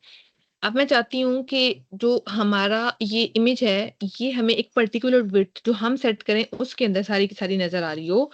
तो उसके लिए सबसे पहले हम क्या करते हैं कि जो हमारा ये जो डिव एलिमेंट है, हम अपने इस div एलिमेंट में एक स्टाइल ऐड करते हैं कि आप इसकी जो विड्थ है वो 600 पिक्सल सेट कर दें। हम इसकी कुछ हाइट है, लेट्स से 550 पिक्सल, वो भी सेट करते हैं। उसके बाद हम अपना एक बॉर्डर सेट करते हैं that is 2 pixel solid black. अगर अब हम जाके अपने एचटीएमएल एलिमेंट पे देख रहे हो तो हमारा एक बॉर्डर रेड है। हमने जो विड्थ और हाइट स्पेसिफाई की है डिव की वो तो बन गई। लेकिन उसके बावजूद हमारे जो इस डिव का एक चाइल्ड एलिमेंट था इमेज, वो अभी तक हमारे इस वेब पेज के जो डिव एलिमेंट है इसके ओवरफ्लो कर रही है, इसके बाहर जा रही है वो इमेज। तो हम ये चाह रहे हैं कि वो बाहर ओवरफ्लो मत करे। जो डिव की हाइट या मिट जो या जो इमेज की हाइट या मिट हम सेट करना चाह रहे हैं वो उसी के अंदर जो है फॉल करी हो। तो उसके लिए हम क्या करेंगे कि हमने अपने इमेज के ऊपर एक क्लास लगाई थी। हम उस क्लास को यूज़ करके इसके ऊपर एक सीएसएस लगाते हैं कि जो आपकी इमेज है वो 400 पिक्सल हो और जो हमारी हाइट है वो हो जाए 450 पिक्सल। मैंने जाके अपने यूआई पे चेक किया है। अब आपको जो पहले इमेज इतनी बड़ी नज़र आ रही थी, इमेज छोटी हो गई। लेकिन इमेज ने अपने आप को उस हाइट और उस विड्थ में इस तरह से पूरा किया है कि वो इमेज की ओरिजिनल जो डायमेंशन है वो स्क्वीज़ होना स्टार्ट हो गई। यानी इस इमेज ने अपने आप को इस तरह से स्क्वीज़ किया कि हमें हमें सारी की सारी इमेज खराब हो गई। इस इमेज में ऐसा मसला नहीं होता। लेकिन बाज़ हमारे जो इमेजेस हैं वो इस तरह से स्क्वीज़ होके खराब होना शुरू हो जाती हैं कि उनका ओरिजिनल कॉन्टेक्स्ट है या ओरिजिनल पर्पस है वो फुलफिल नहीं होता। तो हम चाहते हैं कि जो हमारे इमेजेस हैं, उनकी जो डायमेंशंस हैं, जो हाइट या विड्थ ओरिजिनली वो हैं, वो खराब ना हो रही हो, तो हम उसके लिए एक प्रॉपर्टी यूज़ करते हैं ऑब्जेक्ट फिट की। ऑब्जेक्ट फिट प्रॉपर्टी अगर मैं यूज़ करूँ, ऑब्जेक्ट फिट प्रॉपर्टी मुझे ये अलाउ कर रही होती है कि जो मैंने हाइट या विड्थ स्पेसिफाई की है, मेरी इमेज उसी डायमेंशन के अंदर जाके अपने आप को सेट कर ले, लेकिन इस तरीके से कि अभी जैसे इमेज ने अपने आप को स्क्वीज़ किया है, वो स्क्वीज़ ना करे। तो हम क्या करेंगे, ऑब्जेक्ट फिट की एक प्रॉपर्टी है कवर, हमने उसको यूज़ किया। मैंने ऑब्जेक्ट फिट कवर यूज़ करके इसको देखा। अब पहले जो इमेज आपको सारी की सारी इमेज नज़र आ रही थी, अब इमेज पूरी की पूरी नज़र आने की बजाय हमें इमेज उसी हाइट और उसी विड्थ के अंदर उसका कुछ पोर्शन नज़र आना शुरू हो चुका है। लिहाज़ा ऑब्जेक्ट फिट कवर ने क्या किया कि उसने अपनी जो इमेज की मैक्सिमम हाइट या विड्थ जो हमने स्पेसिफाई की थी उसको देखा। उसके मुताबिक अपनी इमेज को इस तरह से क्रॉप कर लिया कि साइड से जो उसके सारे एलिमेंट्स थे उनको हटाया और उस जो हाइट है और उस विड्थ के अंदर अपनी इमेज को बिल्कुल सेट कर लिया। बाज़ औक़ात हम चाह रहे होते हैं कि जो हमारी इमेज है, वो अगर अपने आप को क्रॉप कर भी रही है, तो उस क्रॉप करने के बाद लेट्स से जो हमारी लेफ्ट साइड पे इस इमेज का लेफ्ट कंटेंट है, हम कहते हैं कि यूज़र को सारे का सारा वो नज़र आ रहा हो। हम क्रॉप करने के बाद इवन तो हमारी इमेज क्रॉप हो रही है। क्रॉप करने के बाद भी अगर हम अपनी मर्ज़ी से जा रहे हों कि इमेज का कौन-सा पोर्शन नज़र आ रहा हो, तो उसके लिए हमें एक प्रॉपर्टी स्पेसिफाई करनी होती है, वो होती है ऑब्जेक्ट पोज़ीशन। मैंने ऑब्जेक्ट पोज़ीशन सेट किया। ऑब्जेक्ट पोज़ीशन के अंदर सिंपली अगर मैं लिख दूँ लेफ्ट, अब अगर हम जाके अपनी इमेज में देखें तो हमें जो अपने इमेज का ये पोर्शन था, पहले हमें कुछ पहले वाले जो इमेज थी बाय डिफ़ॉल्ट उसने अपने आप को सेंटर में क्रॉप किया था। अब उस इमेज ने अपने आप को सेंटर में क्रॉप करने की बजाय क्या किया है कि अब उस इमेज का लेफ्ट वाला पोर्शन हमने कहा था कि क्रॉप करो और क्रॉप करके जो लेफ्ट वाला पोर्शन है वो दिखना चाहिए सारे का सारा। तो इस तरह से हमने अपनी इमेजेस की रिस्पॉन्सिवनेस को भी बिल्कुल ठीक कर लिया। अब हम बाज़-औक़ात क्या चाहते हैं कि जो ऑब्जेक्ट है, वो अपने आप को उसी हाइट और उसी विड्थ में रखे, लेकिन वो क्रॉप मत करे। तो अगर हमें उसको क्रॉप होने से अवॉइड करना होता है, तो उसके लिए प्रॉपर्टी होती है कंटेन। हमने ऑब्जेक्ट फिट कंटेन किया, अब जो इमेज है, वो उन्हीं डायमेंशंस में रही है। इमेज छोटी भी हो चुकी है, उसके पास जो पूरे का पूरा ग्राउंड था, 300 पिक्सल विड्थ का या हाइट का, उसने उसी के अंदर रख के अपनी इमेज का साइज़ छोटा किया है, लेकिन क्रॉप नहीं किया। और अपनी इमेज की सारी डायमेंशंस को खराब किए बगैर यूज़र को वो इमेज वैसे की वैसी शो करना स्टार्ट कर दी है। तो इस तरह से हम यूज़ कर रहे होते हैं ऑब्जेक्ट फिट को या ऑब्जेक्ट पोज़ीशन को। ये 2 चीज़ें देखने के बाद हम बात करते हैं सीएसएस लेआउट की। लेआउट्स क्या होते हैं कि हमने बात की थी कि किसी भी वेबसाइट के अंदर कोई हेडर होता है, जैसे हमने कहा सिमेंटिक टैग्स की बात की थी। वेबसाइट के अंदर कोई आपके पास हेडर होता है, कोई हमारे पास फुटर होता है। फुटर के बाद हम लोगों ने उसके अंदर कोई साइड पे कोई साइड बार वगैरह ऐड किया हुआ होता है। इस तरह की जो सारी चीज़ें हैं, लेट्स से जैसे इस वेबसाइट के अंदर अगर हम देख रहे हों, तो ये हमारा सबसे पहले उन्होंने कोई हेडर सेट किया है। यहाँ पर जो आपको एक चीज़ नज़र आ रही है, ये एक नैव बार सेट हुआ हुआ है। नैव बार सेट होने के बाद ये जो सारे का सारा कंटेंट है, ये बेसिकली मेन कंटेंट नज़र आ रहा है हमें। मेन कंटेंट के बाद यहाँ पे एक साइड बार है। लेफ्ट पे साइड बार है, यहाँ पे लेफ्ट पे इनका एक लोगो है, राइट साइड पे उनका यहाँ पे एक बटन शो हो रहा है हमें। तो इस तरह की जो सारी चीज़ें हैं, ये सीएसएस में हम लेआउट्स के ज़रिए से स्पेसिफ़ाई करते हैं। लेआउट क्या होता है कि ये एक टेक्नीक होती है जो हमें ये अलाउ करती है कि हम अपने एलिमेंट्स की पोज़ीशन या उनकी अरेंजमेंट को मेंटेन कर सकें। एक तरीका तो ये होता है कि हम अपने एलिमेंट्स को जो उनकी लेआउटिंग है, उसको मैनेज कर रहे हों with the help of float. हमने फ्लोट यूज़ करना है। फ्लोट का क्या मकसद है? एज़्यूम करें मेरे पास यहाँ पे 2 बटन्स हैं। मैंने एक बटन का नाम रखा लेफ्ट, दूसरा बटन है हमारा राइट। हमने राइट स्पेसिफ़ाई किया। अब यहाँ पे जाके अगर हम अपने एलिमेंट्स को देखें, फ़िलहाल दोनों के दोनों बटन्स हमें इस तरह से शो हो रहे हैं। हम इनके ऊपर जो सीएसएस हमने ऐड की थी, उस सीएसएस की कुछ चीज़ों को हटा देते हैं। ये हमने सीएसएस देखी। अब अगर ये बटन है, मैं चाहती हूँ कि जो मेरा लेफ्ट बटन है वो बिल्कुल लेफ्ट पे जा रहा हो, राइट बटन है वो यहाँ पे शो होने के बजाय जो ये वाला मेरा एरिया है वेब पेज का वहाँ पे शो हो रहा हो। तो ये एक लेआउट है, हमारे एलिमेंट्स की एक अरेंजमेंट है जिसको मैं मेंटेन करना चाह रही हूँ। तो उसके लिए क्या होगा कि मैं फ्लोट प्रॉपर्टी को यूज़ करूँगी। हम क्या करेंगे, अपनी दोनों के दोनों बटन्स को क्लासेस देते हैं। इसको मैंने क्लास दी लेफ्ट की, मैंने इस एलिमेंट को क्लास दी राइट की। हम लेफ्ट क्लास को टारगेट करके कहेंगे कि डॉट लेफ्ट जो बटन है, उसके अंदर आप एक प्रॉपर्टी लगाएँ फ्लोट की। फ्लोट मतलब आप उस एलिमेंट को कहाँ पे फ्लोट कराएँगे, कहाँ पे उसको पोज़ीशन कराएँगे। मैंने लिखा फ्लोट, फ्लोट लिखने के बाद हमने लिख दिया लेफ्ट। हमने अभी देखा कि वो एलिमेंट ऑलरेडी लेफ्ट पे था। उसको तो प्लेस करने की ज़रूरत नहीं थी। जो राइट एलिमेंट है, हम चाहते हैं कि वो भी राइट पे चला जाए। मैंने डॉट राइट लिखा और उसका जो फ्लोट है, वो राइट पे सेट कर दिया। हमारा वो एलिमेंट राइट पे चला जाएगा। अब जो एलिमेंट है, बटन्स थे, पहले एक एलिमेंट राइट पे शो हो रहा था, लेफ्ट पे शो हो रहा दोनों के दोनों लेफ्ट वे में शो हो रहे थे। अब जो मेरे एलिमेंट्स हैं, वो मुझे राइट पे शो होना शुरू हो चुके हैं। तो मेरा लेफ्ट बटन यहाँ पे है, राइट बटन यहाँ पे है। तो लिहाज़ा फ्लोट की मदद से भी हम अपने एलिमेंट्स की पोज़ीशनिंग को मेंटेन। एक्सक्यूज़ मी मुज़फ़्फ़ा, जी, जी। आपकी स्क्रीन और ऑडियो सिंक्रोनाइज़ नहीं है। ग्रुप में काफ़ी बच्चे कह रहे हैं कि स्क्रीन और ऑडियो आपकी सिंक्रोनाइज़ नहीं हो रही। मैं 1 मिनट दोबारा चेक करती हूँ। ओके।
राज अभी मुझे बता दें, अभी मसला ठीक हुआ है? आप ज़रा स्लाइड या कुछ चीज़ शेयर करें, फिर विल चेक कि ये सिंक्रोनाइज़ेशन सही है कि नहीं। अभी मैंने ये क्रोम पेज है उसको चेक कर रही हूँ। हो रहा है? यप, सो फार तो है, लेकिन थोड़ा-सा लेग है स्क्रीन में स्टिल। अभी स्लाइड्स वगैरह शो हो रही हैं आपको? मुझे यप गूगल का जो आपने गूगल ओपन किया हुआ है वो शो हो रहा है।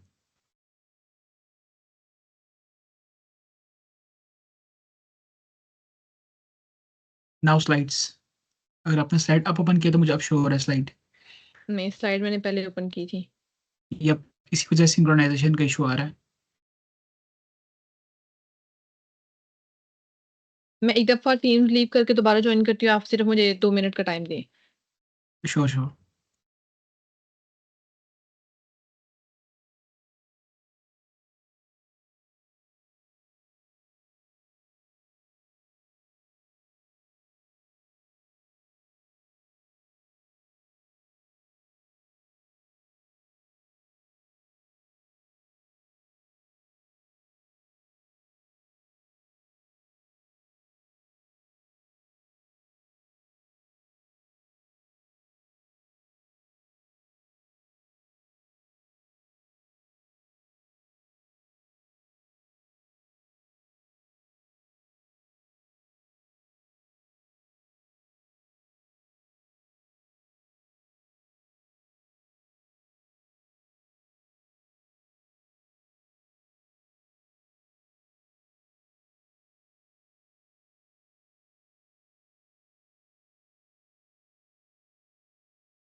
अभी आपको स्लाइड्स शो हो रही हैं?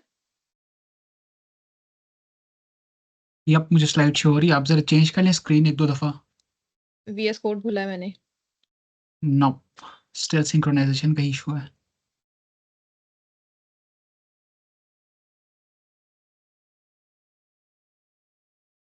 अब मुझे वीएस कोड शो आ रहा है ओपन होके। सिर्फ़ 1 मिनट मुझे टाइम दें, मैं दोबारा कोई और नेट कनेक्ट करती हूँ। Sure, sure.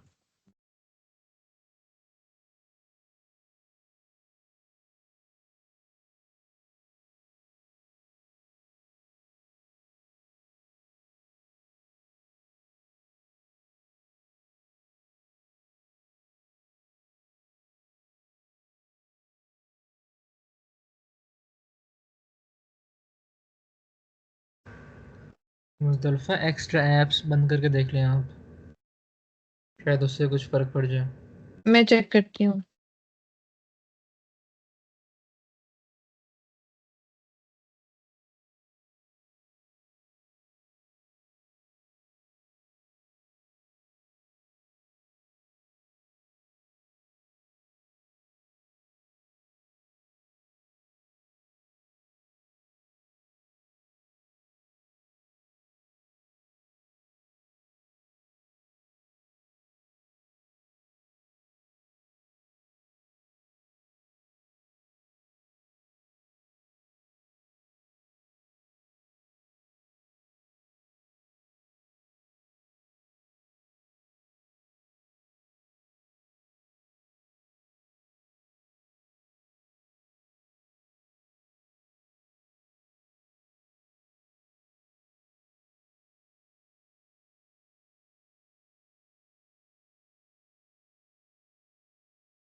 Sorry for the inconvenience, guys. Wait for 2 to 3 minutes. Muzdalfa is working on an internet issue. Hope so ये resolve हो जाएगा.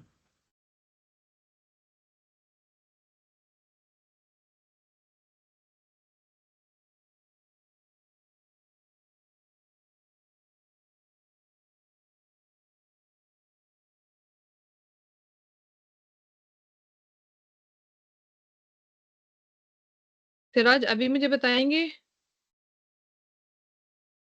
आपका VS कोड शो हो रहा है इस टाइम पे. ठीक है, अभी मैंने स्लाइड्स खोली हैं। यप, स्लाइड शो हो गई मुझे. बस ठीक है।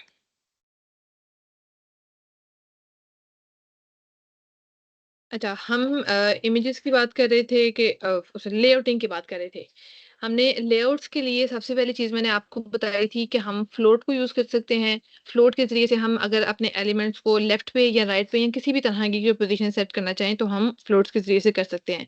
लेकिन ये इसके मुकाबले में भी हमारे पास एक लेआउटिंग टेक्नीक होती है फ्लेक्स बॉक्स की, जो कि फ्लोट के मुकाबले में ज़्यादा प्रेफ़र की जा रही होती है। अब फ्लेक्स बॉक्स क्या होता है कि बाज़ औक़ात हमें अपने जो एलिमेंट्स हैं, उनकी एक लेआउट क्रिएट करना होता है, जो कि 1D लेआउट्स होते हैं। बाय 1D मतलब आपके कुछ एलिमेंट्स हैं, आप चाहते हैं कि वो सारे के सारे एक ही रो में आ रहे हों, या आपके जो जितने भी एलिमेंट्स हैं वो सारे के सारे एक कॉलम में शो हो रहे हों। तो इस तरह के अगर आपको लेआउट्स क्रिएट करने होते हैं, उसके लिए हम यूज़ कर रहे होते हैं फ्लेक्स बॉक्स। इसकी अगर हम एग्जांपल देखें, तो जो हमारा यहाँ पे कोड विद हैरी की हमने एक एग्जांपल खोली हुई थी। इसके अंदर जो आपको सबसे पहले एक ये नज़र आ रहा होगा कि नेवर है, नेवर में जितने भी एलिमेंट्स हैं, ये सारे के सारे एक हमारे पास रो की फॉर्म में शो हो रहे हैं।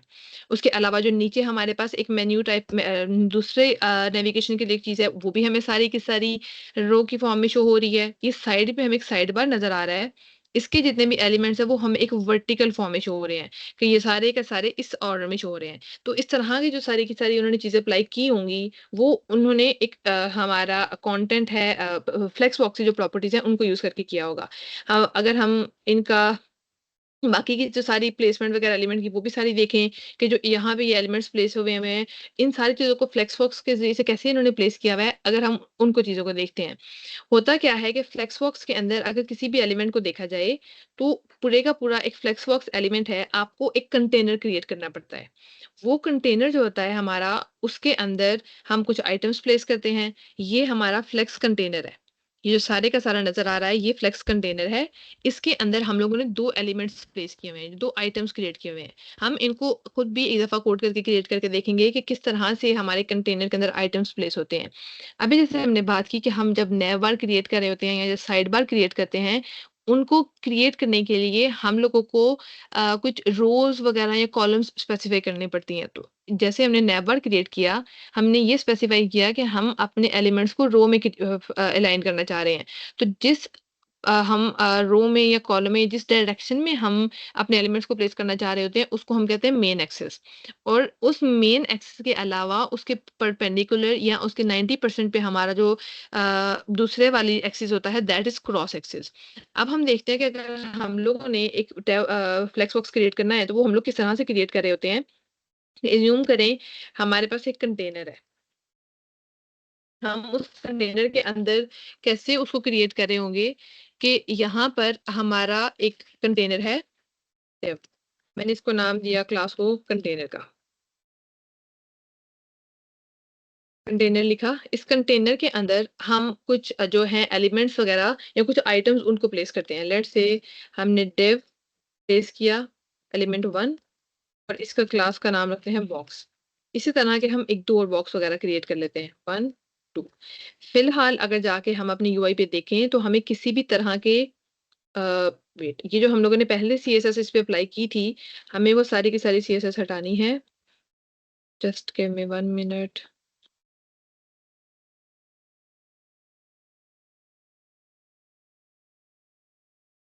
ये हमने एलिमेंट्स क्रिएट किए हैं। अभी के लिए हमने जो डिव के अंदर एलिमेंट्स क्रिएट किए थे 1, 2, 3, उनके ऊपर ऐसा कोई स्टाइल नहीं लगा हुआ। तो ये चीज़ें एज़ अ फ्लेक्स बॉक्स कैसे काम कर रही होंगी, हम पहले अपने इस कंटेनर को और इन एलिमेंट्स को थोड़ा-सा स्टाइल करते हैं, उसके बाद हम देखेंगे कि ये सारी चीज़ें किस तरह से हो रही हैं। होगा क्या कि लेट्स से हमने सबसे पहले अपने कंटेनर को स्टाइल किया। कंटेनर के ऊपर हम सबसे पहले एक बॉर्डर लगा लेते हैं, 1 पिक्सेल, सॉलिड ब्लैक, उसके अलावा हम इसकी एक हाइट स्पेसिफाई कर लेते हैं, दैट इज 600 पिक्सल। हमने स्पेसिफाई की, हमारा बॉर्डर भी बन चुका है। बॉर्डर बनने के बाद उसके ऊपर जो हाइट है वो भी हमारी स्पेसिफाई हो गई। इसके अलावा जो इसके अंदर बॉक्सेस पड़े हुए हैं, हम चाहते हैं उनके ऊपर भी हम थोड़ी सी सीएसएस अप्लाई करें। सीएसएस अप्लाई की, सबसे पहले हम सेट कर लेते हैं कि इन हर एलिमेंट की हाइट है लेट्स से 100 पिक्सल।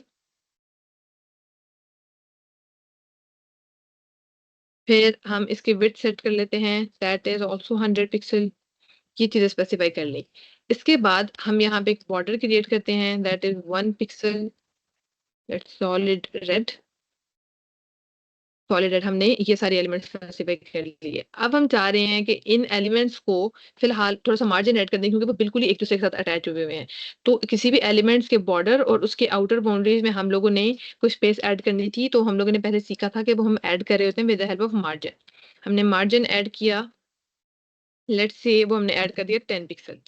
अब अगर हम अपने एलिमेंट्स को देखें तो वो बिल्कुल हमें जैसे बॉक्स है, एक हमारा कंटेनर है, कंटेनर के अंदर कुछ हमारे फ्लेक्स आइटम्स वगैरह सेट है। फिलहाल 1 2 3 जो है वो मुझे एक कॉलम की फॉर्म में शो हो रहे हैं। मैं चाहती हूँ कि ये अभी एक कॉलम की फॉर्म में शो होने के बजाय हमें एक रो की फॉर्म में शो होना शुरू हो जाए। मतलब यहाँ पे इस तरह से होने की बजाय ये बिल्कुल दूसरी हॉरिजॉन्टल फॉर्म में शो हो रहे हों। तो उसके लिए क्या करना है कि मैं स्पेसिफाई करूंगी कि हमारे जो एलिमेंट है, आप उनके इस फ्लेक्स की जो डायरेक्शन है वो सेट कर दें रो। मैंने फ्लेक्स की डायरेक्शन रो सेट कर दी, लेकिन उसके बावजूद मेरे एलिमेंट्स अगर आप देख रहे हैं अभी तक कॉलम की फॉर्म में है। ये क्यों? क्योंकि इसके लिए सबसे पहले हमें ये भी तो बताना है कि जो कंटेनर है हमारा, हम उसको एज अ फ्लेक्स शो कराना चाह रहे हैं। हमने इसका डिस्प्ले सेट किया फ्लेक्स। हमें हमें एक फ्लेक्स बॉक्स डिस्प्ले करना है। हमने अभी ये बता दिया कि जो कंटेनर है हमारा, उसको हम एक फ्लेक्स की तरह ट्रीट करेंगे कि ये जो कंटेनर है ये अब हमारा 1D लेआउट्स क्रिएट करके हमें दे। जैसे ही मैंने फ्लेक्स किया, जो पहले एलिमेंट्स आपके कॉलम की फॉर्म में शो हो रहे थे, अब वो सारे के सारे एक रो की फॉर्म में शो होना शुरू हो चुके हैं। इसके अलावा अगर मैं इस फ्लेक्स डायरेक्शन रो को हटा भी दूँ, उसके फिर भी अगर हम देखें तो हमारा डिस्प्ले फ्लेक्स जो है एलिमेंट्स को रो में ही शो कर रहा है। तो बाय डिफ़ॉल्ट जो फ्लेक्स डायरेक्शन होती है एलिमेंट्स की वो रो होती है। मैंने रो देख लिया, रो के अलावा अगर हम एलिमेंट्स को चेक करना चाहते हैं तो हमारे पास 3 और चीज़ें हम रो रिवर्स सेट कर सकते हैं। रो रिवर्स में क्या है कि जो पहले रो के बिल्कुल स्टार्ट में एलिमेंट्स शो हो रहे थे 1 2 3 की फॉर्म में, अब बिल्कुल रो के जो ऑपोजिट एंड है वहां से स्टार्ट होके 3 2 1 की फॉर्म में एलिमेंट डिस्प्ले होना चाह रहे हैं। मैं चाहती हूँ इसके अलावा मैं इनको कॉलम में सेट करके देखूं। हम यहाँ पे क्या करेंगे कि फ्लेक्स डायरेक्शन ड्रॉ करने के बजाय कॉलम सेट करेंगे। एलिमेंट को मैंने कॉलम सेट किया तो हमारे सारे के सारे एलिमेंट जैसे पहला उनका ऑर्डर था, लेट्स से हम साइड बार बना रहे हैं, तो हम फ्लेक्स डायरेक्शन कॉलम करके इसमें साइड बार क्रिएट कर लेंगे। हमारा 1 2 3 से वो साइड बार बन गया। इसके अलावा जो हमारी प्रॉपर्टी है वो है कॉलम रिवर्स। कॉलम रिवर्स में ये बिल्कुल रोज की तरह उस कॉलम के बिल्कुल एंड पे जाएंगे और हमें 3 2 1 की फॉर्म में इन्होंने एंड उस कॉलम की रिवर्स डायरेक्शन में जाके शो होना स्टार्ट कर दिया। और हमारे स्टार्ट ये कहाँ से हो रहे हैं? 3 2 1 से, जो पहले हमारे कॉलम में 1 2 3 से स्टार्ट हो रहे थे। ये तो होगी फ्लेक्स डायरेक्शन की बात। हम अपने एलिमेंट्स को सिर्फ और सिर्फ दोबारा से अगर हम रो स्टार्ट कर सेट कर दें, हम चाहते हैं कि जो पहले एलिमेंट्स अभी रो के बिल्कुल स्टार्ट पे शो हो रहे हैं ना, वो मुझे रो के एंड पे स्टार्ट होना इसी ऑर्डर में रो के एंड पे शो होना शुरू हो जाए। तो उसके लिए क्या होता है कि मेरे पास एक प्रॉपर्टी है जस्टिफाई कंटेंट की। जस्टिफाई कंटेंट की मदद से मैं स्पेसिफाई कर सकती हूँ कि मेरे जो एलिमेंट्स हैं वो कहाँ पे प्लेस हों। अब उससे पहले हमें ये सीखना ज़रूरी है कि जस्टिफाई कंटेंट एलिमेंट्स की प्लेसमेंट किस हिसाब से करेगा। तो जो जस्टिफाई कंटेंट एलिमेंट है, उसने हमने जैसे मेन एक्सिस की बात की थी, आपने रो सेट किया, इसका मतलब ये है कि जो आपका मेन एक्सिस है वो हॉरिजॉन्टल है। तो जो जस्टिफाई कंटेंट होगा वो भी आपके एलिमेंट्स को हॉरिजॉन्टली अलाइन कर रहा होगा, वो वर्टिकल डायरेक्शन में एलिमेंट्स को प्लेस नहीं करेगा। जस्टिफाई कंटेंट मैंने फ्लेक्स एंड किया, तो जो एलिमेंट्स हमारे स्टार्ट में थे अब वो हमारे बिल्कुल एंड पे जा चुके हैं। मैं चाहती हूँ कि ना ये स्टार्ट पे जाएँ, ना ये सारे के सारे एलिमेंट्स एंड पे जाएँ। हम इनको अपने इस वेब पेज के सेंटर में शो करना स्टार्ट कर दें। तो उसके लिए क्या होगा कि मुझे जस्टिफाई कंटेंट सेंटर करना पड़ेगा। हमने सेंटर किया, अब इस एलिमेंट को देखें तो हमारे जो एलिमेंट्स से अब स्टार्ट की बजाय या एंड की बजाय बिल्कुल सेंटर में शो हो रहे हैं। ये एलिमेंट्स हमने देख लिए। इसके बाद हमारी कुछ और प्रॉपर्टीज़ होती हैं, उनको अगर हम देखें कि किस तरह से वो काम करती हैं, तो जस्टिफाई कंटेंट की एक प्रॉपर्टी है दैट इज़ स्पेस बिटवीन, वो हम यहीं पे टेस्ट कर लेते हैं। हमने ये एलिमेंट देखा कंटेनर, हम चाहते हैं कि यहाँ पे जस्टिफाई कंटेंट सेंटर की बजाय यहाँ पे हो स्पेस बिटवीन। अब स्पेस बिटवीन कैसे काम कर रहा होता है? देखिए जो 1 और 3 वाला हमारा बॉक्स था। स्पेस बिटवीन ये कहता है कि जो आपके फर्स्ट और लास्ट वाला एलिमेंट होगा, वो बिल्कुल आपके बाउंड्रीज़ को टच कर रहे होंगे। इसके अलावा जितने भी एलिमेंट्स हैं, जितने भी आइटम्स आपके उस कंटेनर के अंदर होते हैं, उनके दरमियान में, उनके इन बिटवीन देम बिल्कुल ही इक्वल स्पेस हम दे रहे होंगे। ये काम करता है स्पेस बिटवीन। इसके अलावा हमारी एक चीज़ होती है that is space around. Space around ये कहता है, अगर आप बिल्कुल फिलहाल जो बॉक्स 1 है उसको देखें, बॉक्स 1 के लेफ्ट पे जितनी स्पेस है और बॉक्स 1 के राइट पे जितनी स्पेस है, वो बिल्कुल सेम है। फिर 2 के लेफ्ट पे जितनी स्पेस है और 2 के राइट पे जितनी स्पेस है, वो भी बिल्कुल सेम है। तो स्पेस अराउंड से क्या होता है कि एक एलिमेंट के लेफ्ट पे और राइट पे जितनी स्पेस होती है, वो बिल्कुल सेम होती है। अब 1 और 2 के दरमियान में आपको ज़्यादा स्पेस नज़र आ रही है, वो इसलिए कि उसमें से हाफ स्पेस 1 की अपनी है, 2 के और जो हाफ स्पेस है वो 2 के बिल्कुल स्टार्ट वाली स्पेस है। तो इस तरह से स्पेस अराउंड काम कर रहा होता है। इसके अलावा हमारे पास आता है स्पेस इवनली।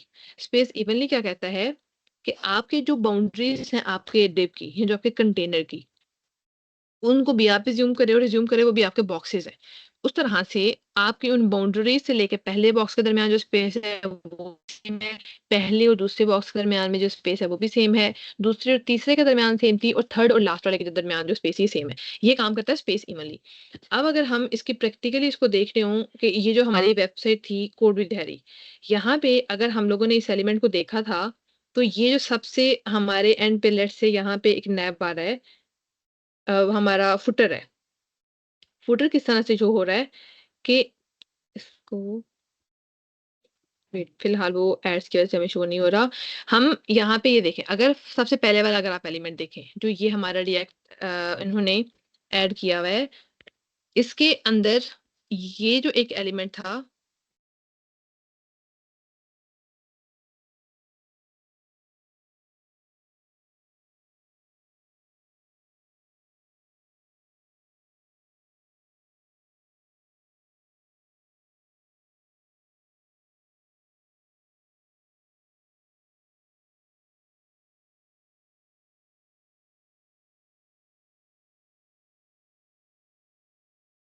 हम इस एलिमेंट की बात करते हैं, ये जो हमारा एलिमेंट था, यहाँ पर ये प्रॉपर हमें एक एचटीएमएल ये सारा बॉक्स नज़र आ रहा है। ये जिसको मैं फ़िलहाल एक सर्कल कर रही हूँ या कवर हाइलाइट करके दिखा रही हूँ। अगर आप इस एलिमेंट को देखें, ज़ूम करें, ये उन्होंने फ्लेक्स बॉक्स क्रिएट किया हुआ है। हमारे उन्होंने फ्लेक्स बॉक्स में जैसे हमने 3 बॉक्सेस क्रिएट किए हैं, उनका एक बॉक्स ये होगा, एक बॉक्स ये वाला क्रिएट किया होगा और एक बॉक्स जो हमें एंड पे नज़र आ रहा है, उसको उन्होंने क्रिएट किया होगा। इस एलिमेंट के अंदर अगर हमने जो प्रॉपर्टीज सीखी हैं, उसके मुताबिक उन्होंने क्या किया होगा कि लेट्स से अब बाउंड्रीज हैं, इसके और इसकी बाउंड्रीज के दरमियान में स्पेस कम है और इसकी उसकी बाउंड्रीज के दरमियान स्पेस कम है, लेकिन एलिमेंट और उसके जो ये वाली प्रॉपर्टी जो सेकंड बॉक्स था, उसके दरमियान जो स्पेस और इसके जो दरमियान में स्पेस है, ये जो इक्वल स्पेस ऐड हो रही है, ये ऐड की गई है with the help of space between. क्योंकि स्पेस बिटवीन ने क्या किया था कि जो बाउंड्रीज और एलिमेंट्स के दरमियान में जो बिल्कुल फर्स्ट और लास्ट एलिमेंट था, उनके और बाउंड्रीज के दरमियान की स्पेस 0 थी और जो बाकी एलिमेंट्स हैं उनके दरमियान स्पेस जो थी वो बिल्कुल सेम थी। इस तरह से ये एलिमेंट जो है यहाँ पे फ्लेक्स बॉक्स इस तरह से काम कर रहा होगा। हम अपनी फ्लेक्स बॉक्स की प्रॉपर्टीज को अगर टेस्ट करना चाह रहे हैं तो हम क्या करते हैं कि एक हमारे पास ऑप्शन होता है यहाँ पे ऑनलाइन, अगर आप फ्लेक्स बॉक्स जो हमने कंटेंट के लिए अभी देखा है कि जस्टिफाइड कंटेंट को चेक कर रहे होते हैं उसके अलावा फ्लेक्स फ्लेक्स की जो प्रॉपर्टीज वगैरह हैं, इनके लिए क्या होता है कि एक ऑनलाइन प्लेग्राउंड है that is flex box code help playground है। ठीक है, अगर आप इस पे जाएं, यहाँ पे जाके आपको एक चीज शो हो रही होगी, वेट,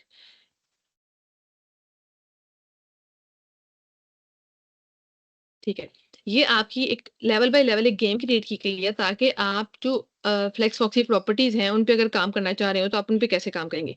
लेट्स से फिलहाल हम इसका सिर्फ एक लेवल जो है उसको ट्राई करके देखते हैं।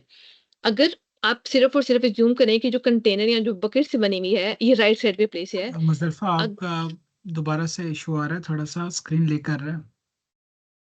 अभी कौन-सी स्क्रीन शो हो रही है? अब मुझे फ्लेक्स वाली स्क्रीन स्टार्ट हो गई शो होना। जो मैंने वो गेम खोली हुई है, यप, वही वही खोल रही हूँ मैं, अब मैंने वही खोला हुआ है। चलिए आपकी आवाज़ आ रही थी, स्क्रीन शो नहीं हो रही थी, अब आ रही है।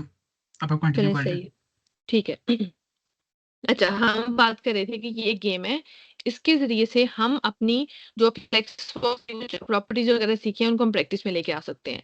अगर हम सबसे पहले इसकी बात कर रहे थे कि आप ज़ूम करें लेवल 1 में उन्होंने हमें क्या कहा है, आपके पास एक बकेट है, आपको ये जो फ्रूट है उसको उस बकेट के अंदर प्लेस करना है। आपने इस बकेट के को है इसको ज़ूम करना है कि आपकी प्रॉपर्टी के अंदर आपको क्या कहा जा रहा है कि आप अपने एलिमेंट के फ्लेक्स के जो एलिमेंट्स हैं, उनको राइट साइड पे यानी बिल्कुल एंड पे प्लेस करना चाह रहे हो। तो उसके लिए हमने एक प्रॉपर्टी यूज़ की थी दैट वाज़ जस्टिफाई कंटेंट। हम यहाँ पे लिखेंगे जस्टिफाई कंटेंट फ्लेक्स एंड। हम फ्लेक्स एंड करेंगे। अब आपको नज़र आ रहा होगा कि जो एलिमेंट में बिल्कुल लेफ्ट पे प्लेस हुआ था, हमने जैसे ही फ्लेक्स एंड की प्रॉपर्टी यूज़ की है, वो एलिमेंट यहाँ के बजाय बिल्कुल हमारे एंड पे हो चुका है। आप इसको सबमिट करें। Your answer is correct. हमने बिल्कुल जो अपनी गेम का ये लेवल था, उसको अपनी प्रॉपर्टीज़ की वजह से सक्सेसफुली इसको चीज़ को देख लिया है। अभी मैं फ़िलहाल सिर्फ़ आप लोगों को ये एक ही लेवल खेल के दिखा रही हूँ, बाकी की जो लेवल्स वगैरह हैं, वो आप as a assignment he consider कर लें कि आप जब अपनी फ्लेक्स की प्रॉपर्टीज़ पे मज़ीद काम करें। उसके अलावा फ्लेक्स की जो ये वाली प्रॉपर्टीज़ हैं, उनको यूज़ करते हुए आप इस जो गेम है, उसके लेवल्स वगैरह को आप लोग कंप्लीट करें और जो आपका डिस्कशन ग्रुप होगा, आप साथ ही साथ उसमें शेयर कीजिएगा कि आपने कितने लेवल वगैरह इस गेम के कंप्लीट कर लिए हैं। फ़िलहाल यहाँ पे मैं एक ही लेवल कंप्लीट करूँगी। बाकी हम जो फ्लेक्स की बाकी प्रॉपर्टीज़ है ना, उन पे काम करते हैं। बाज़ औक़ात क्या होता है कि अगर आपको ये कंटेंट नज़र आ रहा हो, हम यहाँ से सारे इसको रीलोड करते हैं, जो हमारे एलिमेंट्स बिल्कुल पहले जैसे प्लेस थे वैसे लेके चलते हैं। मैं चाहती हूँ कि जो मेरा एलिमेंट है, हम उनको बिल्कुल फ़िलहाल स्टार्ट पे प्लेस करते हैं। Flex justify content, flex start, हमने फ्लेक्स स्टार्ट पे प्लेस किया। अब अगर हम जाके अपने इन एलिमेंट्स को चेक करें कि मैं इनको अगर इस तरह से स्क्रीन का साइज़ कम करना चाह रही हूँ, तो आपको एक चीज़ नज़र आ रही होगी कि जो हमारे एलिमेंट्स हैं या जो बॉक्सेस इसके अंदर प्लेस किए गए थे, उनकी जो हाइट है या जो उनकी विड्थ है, वो ऐसा हाइट एज़ सच इफ़ेक्ट नहीं हो रही। लेकिन जो विड्थ है ना, वो एलिमेंट्स के ऐसा-ऐसा ख़राब होना शुरू हो गई। आप अज़्यूम करें कि आपने एक गैलरी क्रिएट की हुई थी अपनी वेबसाइट के अंदर और जैसे ही आपने उसको किसी मोबाइल पे शो करना शुरू किया ना, तो वो आपका इस तरह से इमेजेस स्क्वीज़ होना स्टार्ट हो गई हैं। तो इस तरह की चीज़ों को हम लोगों को डील करने के लिए जो फ्लेक्स है, वो हमें एक प्रॉपर्टी देता है फ्लेक्स रैप की। कि अगर हम चाहते हैं कि हमारी स्क्रीन साइज़ जैसे इस स्क्रीन पे कोई मसला नहीं हो रहा। जैसे-जैसे हमारी स्क्रीन की साइज़ जो है या डिवाइस का साइज़ वेरी कर रहा होता है, उसके अंदर हम चाहते हैं कि जो हमने बॉक्सेस प्लेस किए हैं, उन बॉक्सेस की विड्थ को कोई मसला ना हो। वो बॉक्सेस की विड्थ या हाइट जो हमने स्पेसिफाई की है, वो उतनी की उतनी रहे और इस तरह जैसे अभी स्क्वीज़ करे या ऐसे स्क्वीज़ ना करे, तो हम एक प्रॉपर्टी यूज़ करते हैं फ्लेक्स रैप की। हम कंटेनर के ऊपर एक प्रॉपर्टी लगाएँगे दैट इज़ फ्लेक्स रैप। हमने फ्लेक्स रैप लिखा, बाय डिफ़ॉल्ट ये लिखा यहाँ पे नो रैप प्रॉपर्टी होती है। अभी मैंने क्या कर दिया कि इसको मैंने फ्लेक्स रैप रैप किया। अब आप देखें, यहाँ तक तो कोई मसला नहीं। जैसे ही मैंने स्क्रीन का साइज़ कम किया है, हमारा जो एलिमेंट था, वो स्क्रीन की विड्थ को या साइज़ को चेंज करने की बजाय जो नेक्स्ट हमारी रो थी, उसके अंदर शिफ्ट होना स्टार्ट हो चुका है। बाकी ये जो बिल्कुल स्पेस वगैरह दरमियान में इसने क्रिएट किया है, वो इसलिए कि कोई हमने पैडिंग मार्जिन वगैरह पहले एडजस्ट किया हुआ है, जिसकी वज़ह से ऐसे कर रहा है। हम इसको मज़ीद कम करेंगे, मज़ीद कम करते जा रहे हैं, तो वो एलिमेंट्स अब उसी एक रो में अपने आप को एडजस्ट करके साइज़ खराब करने की बजाय आहिस्ता-आहिस्ता वो बिल्कुल अपने आप को स्क्रीन विड्थ के अकॉर्डिंग सेट करते जा रहे हैं। तो ये है फ्लेक्स रैप जो हमें अपनी पेज के अंदर रिस्पॉन्सिवनेस ऐड करने में भी हेल्प कर रहा होता है। ये तो हो गया फ्लेक्स रैप की चीज़ें। मैंने जो आपको सारी की सारी प्रॉपर्टीज़ बताई हैं, चाहे वो फ्लेक्स डायरेक्शन है, जस्टिफाई कंटेंट है, फ्लेक्स रैप, ये सारी की सारी प्रॉपर्टीज़ थी एक फ्लेक्स कंटेनर के ऊपर लगाने के लिए।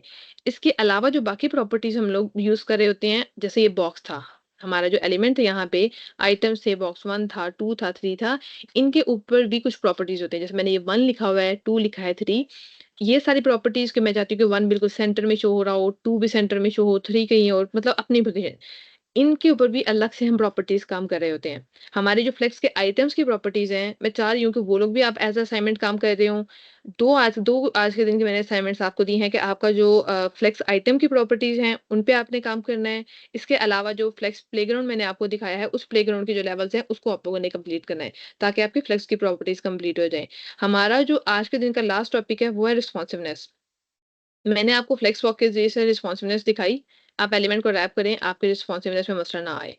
रिस्पॉन्सिवनेस क्या होती है कि जो हमारे वेब पेजेस होते हैं, आपने एक वेबसाइट खोली होगी और उस वेबसाइट को आपने जाके मोबाइल पे जाके चेक किया है, आपकी वो वेबसाइट बिल्कुल ठीक शो हो रही है। जब आप उसको लैपटॉप पे खोलते हैं, वो आपको इमेज बिल्कुल बड़ी शो होती है। वही इमेज जब आप मोबाइल पे चेक कर रहे होते हैं, तो आपको वो इमेज अपनी मोबाइल की बिट्स के अकॉर्डिंग सेट होना शुरू होती है। तो अपनी वेबसाइट को या अपने कंटेंट को इस तरह से सेट करना कि जो आपका एलिमेंट्स है सारे के सारे, वो हर डिवाइस के हिसाब से अपने आप को एडजस्ट कर लें, तो उसके लिए होता क्या है कि आप रिस्पॉन्सिवनेस ऐड कर रहे होते हैं। रिस्पॉन्सिवनेस ऐड करने के लिए जैसे हमने फ्लेक्सबॉक्स वाला तरीका तो देख लिया कि हम फ्लेक्सबॉक्स को यूज़ करके अपनी रिस्पॉन्सिवनेस ऐड कर रहे होते हैं। उसके अलावा जो दूसरी चीज़ होती है ना, वो होती है मीडिया क्वेरीज़ ऐड करने की। अब ये मीडिया क्वेरी कैसे ऐड की जाती है?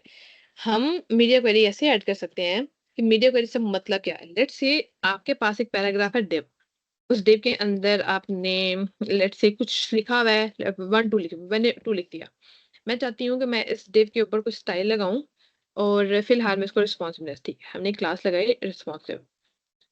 हम इसके ऊपर एक स्टाइल लगाते हैं, इसकी एक लेट्स से विड्थ सेट कर रहे हैं। मैंने विड्थ इसकी सेट की है 700 पिक्सल, हाइट इसकी सेट की है दैट इज़ 500 पिक्सल और इसका हम एक बैकग्राउंड कलर भी सेट कर रहे हैं।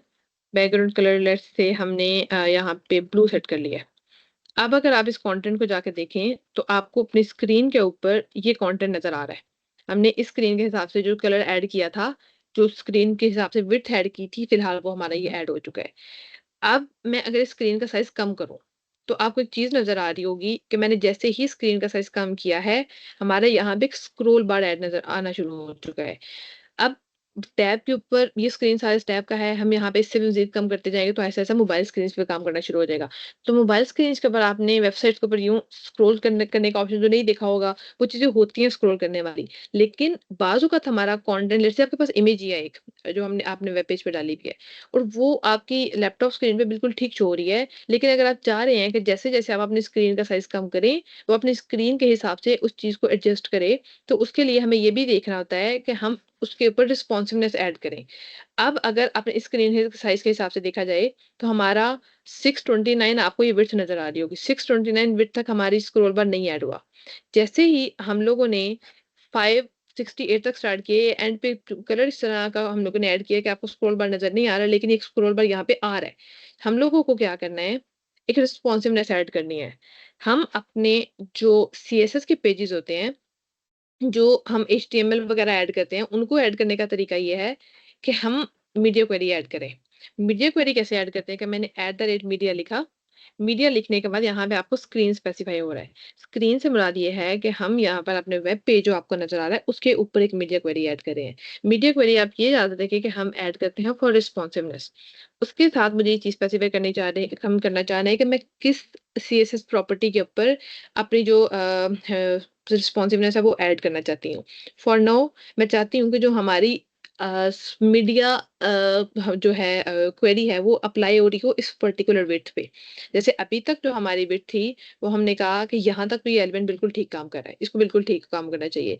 लेकिन जैसे ही ये लेट्स से 600 पिक्सल से इसकी विड्थ कम स्टार्ट हो, साथ ही साथ इसका कलर भी चेंज हो जाए, मतलब मोबाइल स्क्रीन हमारे पीसी पे ये ऐसी शो हो रही हो, टैबलेट्स पे ये ऐसी शो होना शुरू हो जाए, मोबाइल स्क्रीन्स पे ये बिल्कुल वैसी शो हो जैसे हम टैब पे शो कर रहे हैं। तो लेट्स से हमने कहा कि आपकी जैसे ही मैक्सिमम विड्थ आपकी सेट हो जाए 600 पिक्सल। मैंने 600 पिक्सल स्पेसिफाई किया कि मैक्सिमम विड्थ में मेरी जैसे 600 पिक्सल हो, तो उसपे ये सीएसएस अप्लाई हो जाए। अब ये जो बाकी की सारी सीएसएस है, ये अप्लाई हो रही होगी यूनिवर्सल स्टाइल है। ये यूनिवर्सल मतलब अभी के जितने भी एलिमेंट्स हैं उनके ऊपर ये अप्लाई हो रही होगी। जो भी विड्थ हमने अपने पीसी की सेट की हुई है। लेकिन जैसे ही वो इस लाइन पे आके चेक कर रहा होगा कि मैक्सिमम विड्थ 600 पिक्सल है, तो वो ये कहेगा कि अब ये जो मीडिया क्वेरी है 600 पिक्सल और उससे कम जितनी भी हाइट विड्थ है उनके ऊपर ये मीडिया क्वेरी लगा दो। तो वो क्या करेगा, लेट्स से हमने रिस्पॉन्सिवनेस ऐड किया, मैं चाहती हूँ कि विड्थ अब 700 पिक्सल की बजाय 400 पिक्सल पे हो जाए और जो हमारी हाइट है वो भी हमारी 400 पिक्सल पे रहे और जो बैकग्राउंड कलर हमारा एक्वा हो जाए।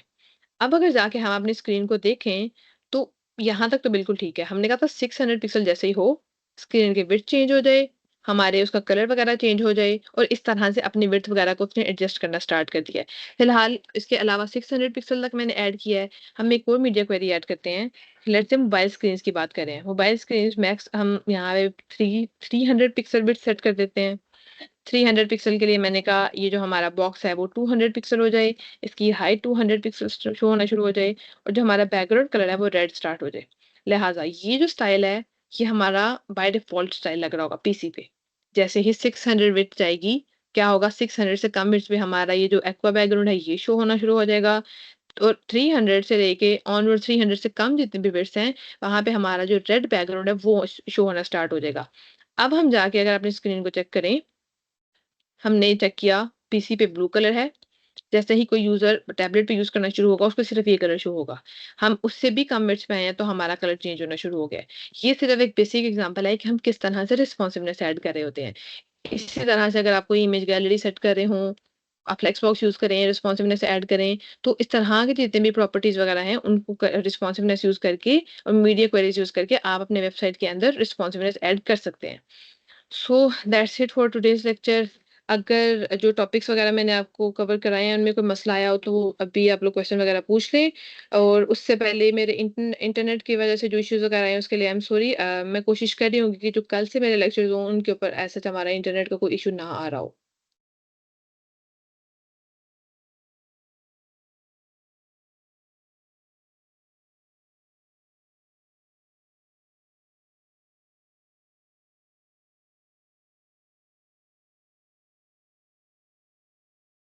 Okay everyone, that's it for today's lecture.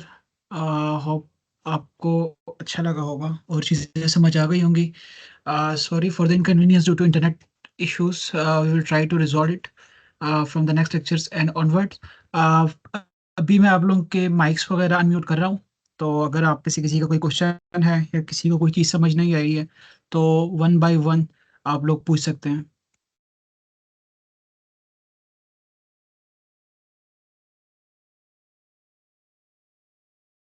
Yes, आप लोगों के माइक्स ओपन है अब।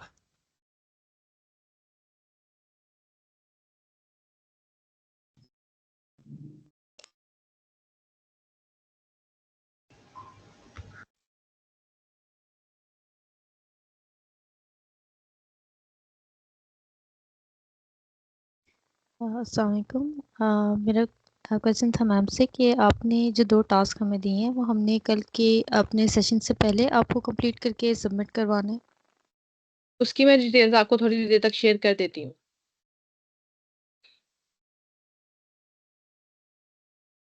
कि वो आप लोगों ने कब एनीवन? सबमिट कराने हैं। बस मुझे थोड़ा-सा टाइम दिए, वो मैं आपके साथ कंप्लीट डिटेल्स शेयर कर देती हूँ। Hello ma'am. जी, जी। मैम, ये जो हमने रिस्पॉन्स इनोस पढ़ा है, इसमें हम अगर इसी तरह एक एक को ऐड करते हैं तो ये तो बहुत टाइम लगेगा। अगर वेबसाइट को इस तरह एक एक को रिस्पॉन्सिव करते हैं, ऐसा कोई तरीका नहीं है कि बस हम डायरेक्ट अप्लाई कर लें और रिस्पॉन्सिव हो जाए? नहीं, एज़ सच हम लोगों को खुद भी अलग से स्पेसिफ़ाई करना पड़ता है, लेकिन होता क्या है कि जो हम जैसे मैं कोडिंग स्टैंडर्ड्स की बात कर रही होती हूँ, जैसे आपको बताती हूँ कि आपने फ्लोट नहीं, फ्लेक्सबॉक्स यूज़ करना है। अब जैसे आपने फ्लेक्सबॉक्स में देखा होगा कि हमने सिर्फ़ फ्लेक्स रैप प्रॉपर्टी यूज़ की थी और हमारा एलिमेंट ऑलरेडी सेट होना शुरू हो गया था, जैसे हम चाह रहे थे। तो होता क्या है कि हम लोग को कोड लिखते साथ ही ऐसी प्रैक्टिसेज़ फ़ॉलो करनी पड़ती हैं कि हमें ये मसला ना हो। जैसे बाय डिफ़ॉल्ट अगर हम लोग मैंने आपको ये जो हाइट और विड्थ वगैरह पिक्सेल्स में सेट करके दिखाई है। मैंने बेशक पिक्सेल्स में सेट की है, लेकिन बाय स्टैंडर्ड्स हम लोगों को पिक्सेल्स में लिखना प्रेफ़र नहीं किया जा रहा होता। इसके अलावा कुछ यूनिट्स वगैरह होते हैं जो आरईएम और इस तरह के यूनिट्स होते हैं जिनको यूज़ किया जा रहा होता है। तो फ़िलहाल चूँकि मोस्ट कॉमन यूनिट जो है वो पिक्सेल यूज़ हो रहा होता है, इसलिए मैंने आपको ये सिखाया था। तो जो बात आप कह रहे हैं उसके लिए हम लोगों को आप कह लें कि स्टैंडर्ड्स फ़ॉलो करने पड़ते हैं कि बाय डिफ़ॉल्ट ही हमारा कोड वैसा लिखा जा रहा हो। लेकिन अगर हम ये कहें कि मीडिया क्वेरीज़ हम ऐड ही ना करें, तो ये मुश्किल है, मीडिया क्वेरीज़ ऐड फिर भी करनी पड़ती हैं। हाँ, ये हो जाता है कि number of lines of code कम हो जाता है, लेकिन फिर भी मीडिया क्वेरीज़ हमें लिखनी पड़ती हैं। जो कोडिंग स्टैंडर्ड्स की मैं आपको बात कर रही हूँ, वो किसी न किसी लेक्चर में अगर मैं नेक्स्ट कवर करवाया, तो मैं उसमें आपको वो चीज़ें बता दूँगी कि आप बाय डिफ़ॉल्ट कैसा कोड लिखें कि आपको इस तरह की चीज़ें कम करनी पड़े। थैंक जैसे यू हमने मैम। विड्थ या हाइट वगैरह सेट की थी, तो जैसे भी मैंने पिक्सल में सेट किया था। तो हम एक चीज़ ये भी कर सकते थे कि मैं मीडिया क्वेरी सेट ही ना करती, या आप अगर मैं इसको बंद कर दूँ और मैं यहाँ पे 700 पिक्सल की बजाय अज़्यूम कर लिए मैंने 80 वीडब्ल्यू लिखा। अब 80 वीडब्ल्यू से मुराद ये होता है, वीडब्ल्यू है व्यू पोर्ट की जो विड्थ होती है ना, उसकी बात करते हैं। व्यू पोर्ट क्या है, आपको मेरी पूरी स्क्रीन नज़र आ रही है। ये मेरा व्यू पोर्ट है, 100% स्क्रीन जो आपको नज़र आ रही है। मैंने कहा है कि मेरी स्क्रीन का 100% की बजाय आप 80% लो और उस 80% की विड्थ सेट कर दो। अब अगर मैं आपको ये एलिमेंट नज़र आ रहा हो, मैंने सिर्फ एक दफ़ा 80% सेट किया था, मुझे बार-बार विड्थ स्पेसिफाई नहीं करनी पड़ रही। मैंने अगर 80% लिया, बेशक कलर वगैरह मैं नहीं भी चेंज करना चाह रही। अब आप देखें मेरी स्क्रीन ना तो ओवरफ्लो कर रही है, ना मेरा कुछ स्क्रॉल बार ऐड हो रहा है, किसी तरह की कोई चीज़ ऐड नहीं हो रही। सिर्फ मैंने व्यू पोर्ट सेट किया है, वो ऑटोमैटिकली जो मेरा कंटेंट है, वो हर एक स्क्रीन के हिसाब से 80% विड्थ लेके वो एडजस्ट होना स्टार्ट हो चुका है। लेकिन उसके बावजूद अगर मैं कहूँ कि मुझे कलर्स भी अलग से स्पेसिफाई करना है, अब कलर्स के लिए ऐसा कोई नहीं है। कलर्स के लिए मुझे फिर भी मीडिया क्वेरी ऐड करनी पड़ेगी। तो इस तरह की होती है कि आप जो जिस कोशिश करेंगे, जो मेन चीज़ें आप अलग कर सकते हैं, आप उनको उसी स्टैंडर्ड में फ़ॉलो कर लें और बाकियों के लिए मीडिया क्वेरी आप लोग लिख लें। Thank you ma'am.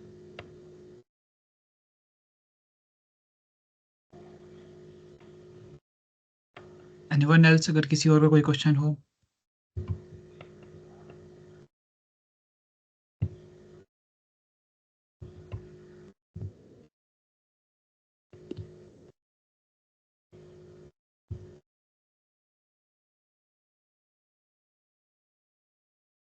मैम मेरा क्वेश्चन है कि अगर ये तो चलें आपने जो हमें एक सैम्पल वेबसाइट के ऊपर जिस तरह ये काम करवाया और आपने इम्प्लीमेंट करवाया उसको बटन के ऊपर और इन सारी चीज़ों के ऊपर हमें करके दिखाया, लेकिन अगर हम ये मतलब एक प्रॉपर वेबसाइट पे जब काम कर रहे हों और ज़्यादा हमारे पास कंटेंट हो, उस पे बटन्स हों ज़्यादा और फीचर्स हों, उसमें तो हम अगर एक एलिमेंट के ऊपर काम करेंगे तो वो तो टफ हो जाएगा ना काफ़ी, कि हमारे जी, पास मैंने जो इसलिए कहा है। हाँ जी, तो उसमें फिर ये कि एरर के चांसेस भी ज़्यादा हो जाएंगे, तो उससे फिर क्या हम लोग कर सकते उसके लिए इस तरह की प्रॉपर्टीज़ के लिए जैसे मैंने आपको कहा फ्लेक्स बॉक्स यूज़ किया करें, क्योंकि फ्लोट है। लेट्स से मेरी वेबसाइट के ऊपर 4 बटन्स हैं, मैं 2 बटन्स हैं वो बिल्कुल टॉप पे लगाना चाह रही हूँ, लेफ्ट राइट पे 2 बटन्स हैं वो बिल्कुल बॉटम लेवल पे लेफ्ट राइट पे लगाना चाह रही हूँ। तो उसको मुझे बार-बार हर एक एलिमेंट को स्पेसिफाई करना पड़ा है, इसको लेफ्ट पे लगाओ, इसको राइट पे लगाओ, इस एलिमेंट को आप बॉटम लेफ्ट पे लगाओ, या इस तरह की प्रॉपर्टीज़। तो उसको बचने के उस चीज़ से बचने के लिए हम लोगों ने 1D लेआउट्स क्रिएट किए हुए हैं, जो मैंने फ्लेक्स बॉक्स की बात की है। सिर्फ़ और सिर्फ़ एक दफ़ा हमने लेआउट क्रिएट किया कि हमारे बटन्स हैं। हमने डिव लगा दिया है, एक दफ़ा डिव की लाइन हमने उसको फ्लेक्स सेट किया है। फ्लेक्स सेट करने के फ़ौरन बाद हम लोगों ने उसको जस्टिफाई कंटेंट कर दिया। जिसे आपने देखा होगा कि हमने स्पेस बिटवीन किया था, तो हमारे एलिमेंट्स बिल्कुल बाउंड्रीज़ पे जाके उन्होंने टच करना स्टार्ट कर दिया था। तो हम इस तरह की चीज़ों को सिर्फ़ ये 2 लाइन्स ऑफ कोड लिखी थी और सिर्फ़ कंटेनर पे लिखी थी, एलिमेंट्स खुद ब खुद सेट होना शुरू हो चुके थे।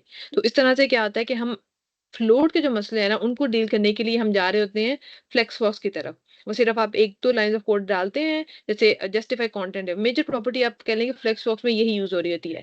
क्योंकि उसी की मदद से हम बता रहे होते हैं कि हमारा एलिमेंट आपने कहाँ अलाइन करना है, लेफ्ट राइट पे।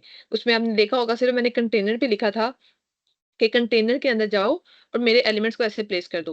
मैंने हर एक जो हमारे कंटेनर के अंदर बॉक्स था उसको अलग-अलग से नहीं डील किया था कि मेरे फ्लो कंटेनर का बॉक्स है उसको लेफ्ट पे लेके जाएँ, इसको सेंटर में लेके जाएँ या इसको राइट पे लेके जाएँ।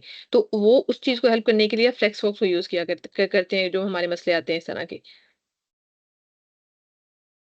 हैं? Thank you ma'am. अस्सलाम वालेकुम मैम। वालेकुम अस्सलाम। मैम ये जो आपने आज कराया है इसका मुझे ना आइडिया पहले भी था। तो जी, जब मैं जी। प्रैक्टिस वगैरह करता हूँ तो ये ना मुझसे जो सी चीज़ें ना एडजस्टेबल नहीं होती, यानी डिज़ाइन वगैरह मुझसे सही तरह बनता नहीं है। इसका क्या सॉल्यूशन हो सकता है? मैंने आप रियल टाइम जी, जी। प्रैक्टिस अच्छा, की एक है मैंने चीज़ ये बहुत होती दफ़ा। है कि हाँ जी, आपने प्रैक्टिस एक चीज़ की हो सकती है कि आप अज़्यूम करें कि आपने यूट्यूब से ट्यूटोरियल्स देखे हैं, या आप अगर आपने मेरा सेशन ले लिया, सेशन ले देखने के बाद आपने सिर्फ़ इसी कोड की प्रैक्टिस की है। जो रटा-रटाया कोड आपको लेट्स से ट्यूटोरियल्स पे दिखाते हैं जो मैंने आपको दिखा दिया। इसको देख के प्रैक्टिस करके ये आपने सिर्फ़ कॉन्सेप्ट लेने के लिए करना है। ये नहीं है कि आपने बार-बार यही कोड लिख के आपने ज़ूम कर लेना है कि हाँ, मेरी प्रैक्टिस हो गई है तो मैं ये काम कर रहा हूँ। इस चीज़ के लिए बेहतरीन चीज़ है कि आप वन बाय वन एक बेसिक लेवल से स्टार्ट करें प्रोजेक्ट से। आप जैसे ज़ूम कर लें कि आप आज के दिन जैसे मैंने आपको वो बिल्कुल स्टार्ट पे एक विदाउट सीएसएस और विद सीएसएस की एक एग्ज़ाम्पल दिखाई थी। तो वहाँ पे आपको नज़र आ रहा होगा कि कुछ प्रॉपर्टीज़ थी जो सेट हुई हुई थी, बटन्स थे और इस तरह की चीज़ें मैंने नैप बार क्रिएट किया था। आप एग्ज़ाम्पल्स लें, आप कह रहे हैं आपने एक नैप बार क्रिएट करना है। कुछ भी आप आपकी आज की जैसे फ्लेक्सबॉक्स की प्रैक्टिस के तौर पे आप एक नैप बार ले लें। कल के दिन तक अगर आप कुछ भी प्रॉपर्टीज़ सीख के उस नैप बार को क्रिएट करने के काबिल हो रहे हैं ना, तो तभी आपकी प्रैक्टिस बन रही है। आपने ये नहीं करना कि मैं आपको ये कोड शेयर करूँ और आप इसको दोबारा लिख के देख लें कि फलाँ फ्लेक्स मेरा ऐसे काम करता है।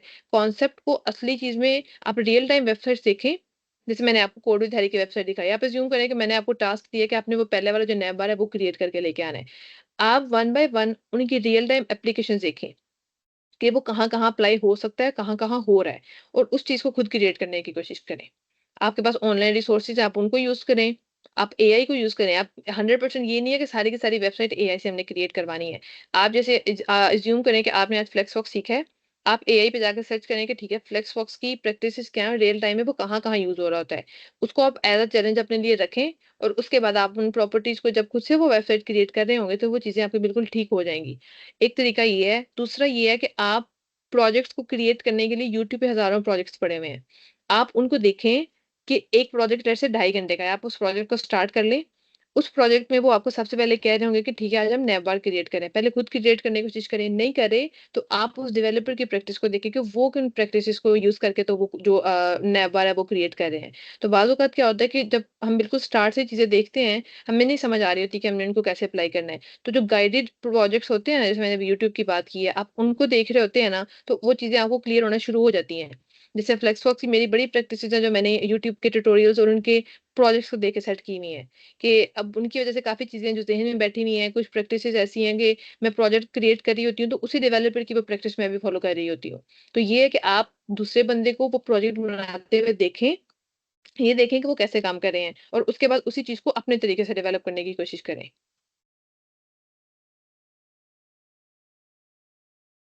जी, ठीक मैम, थैंक यू। तरह सही है।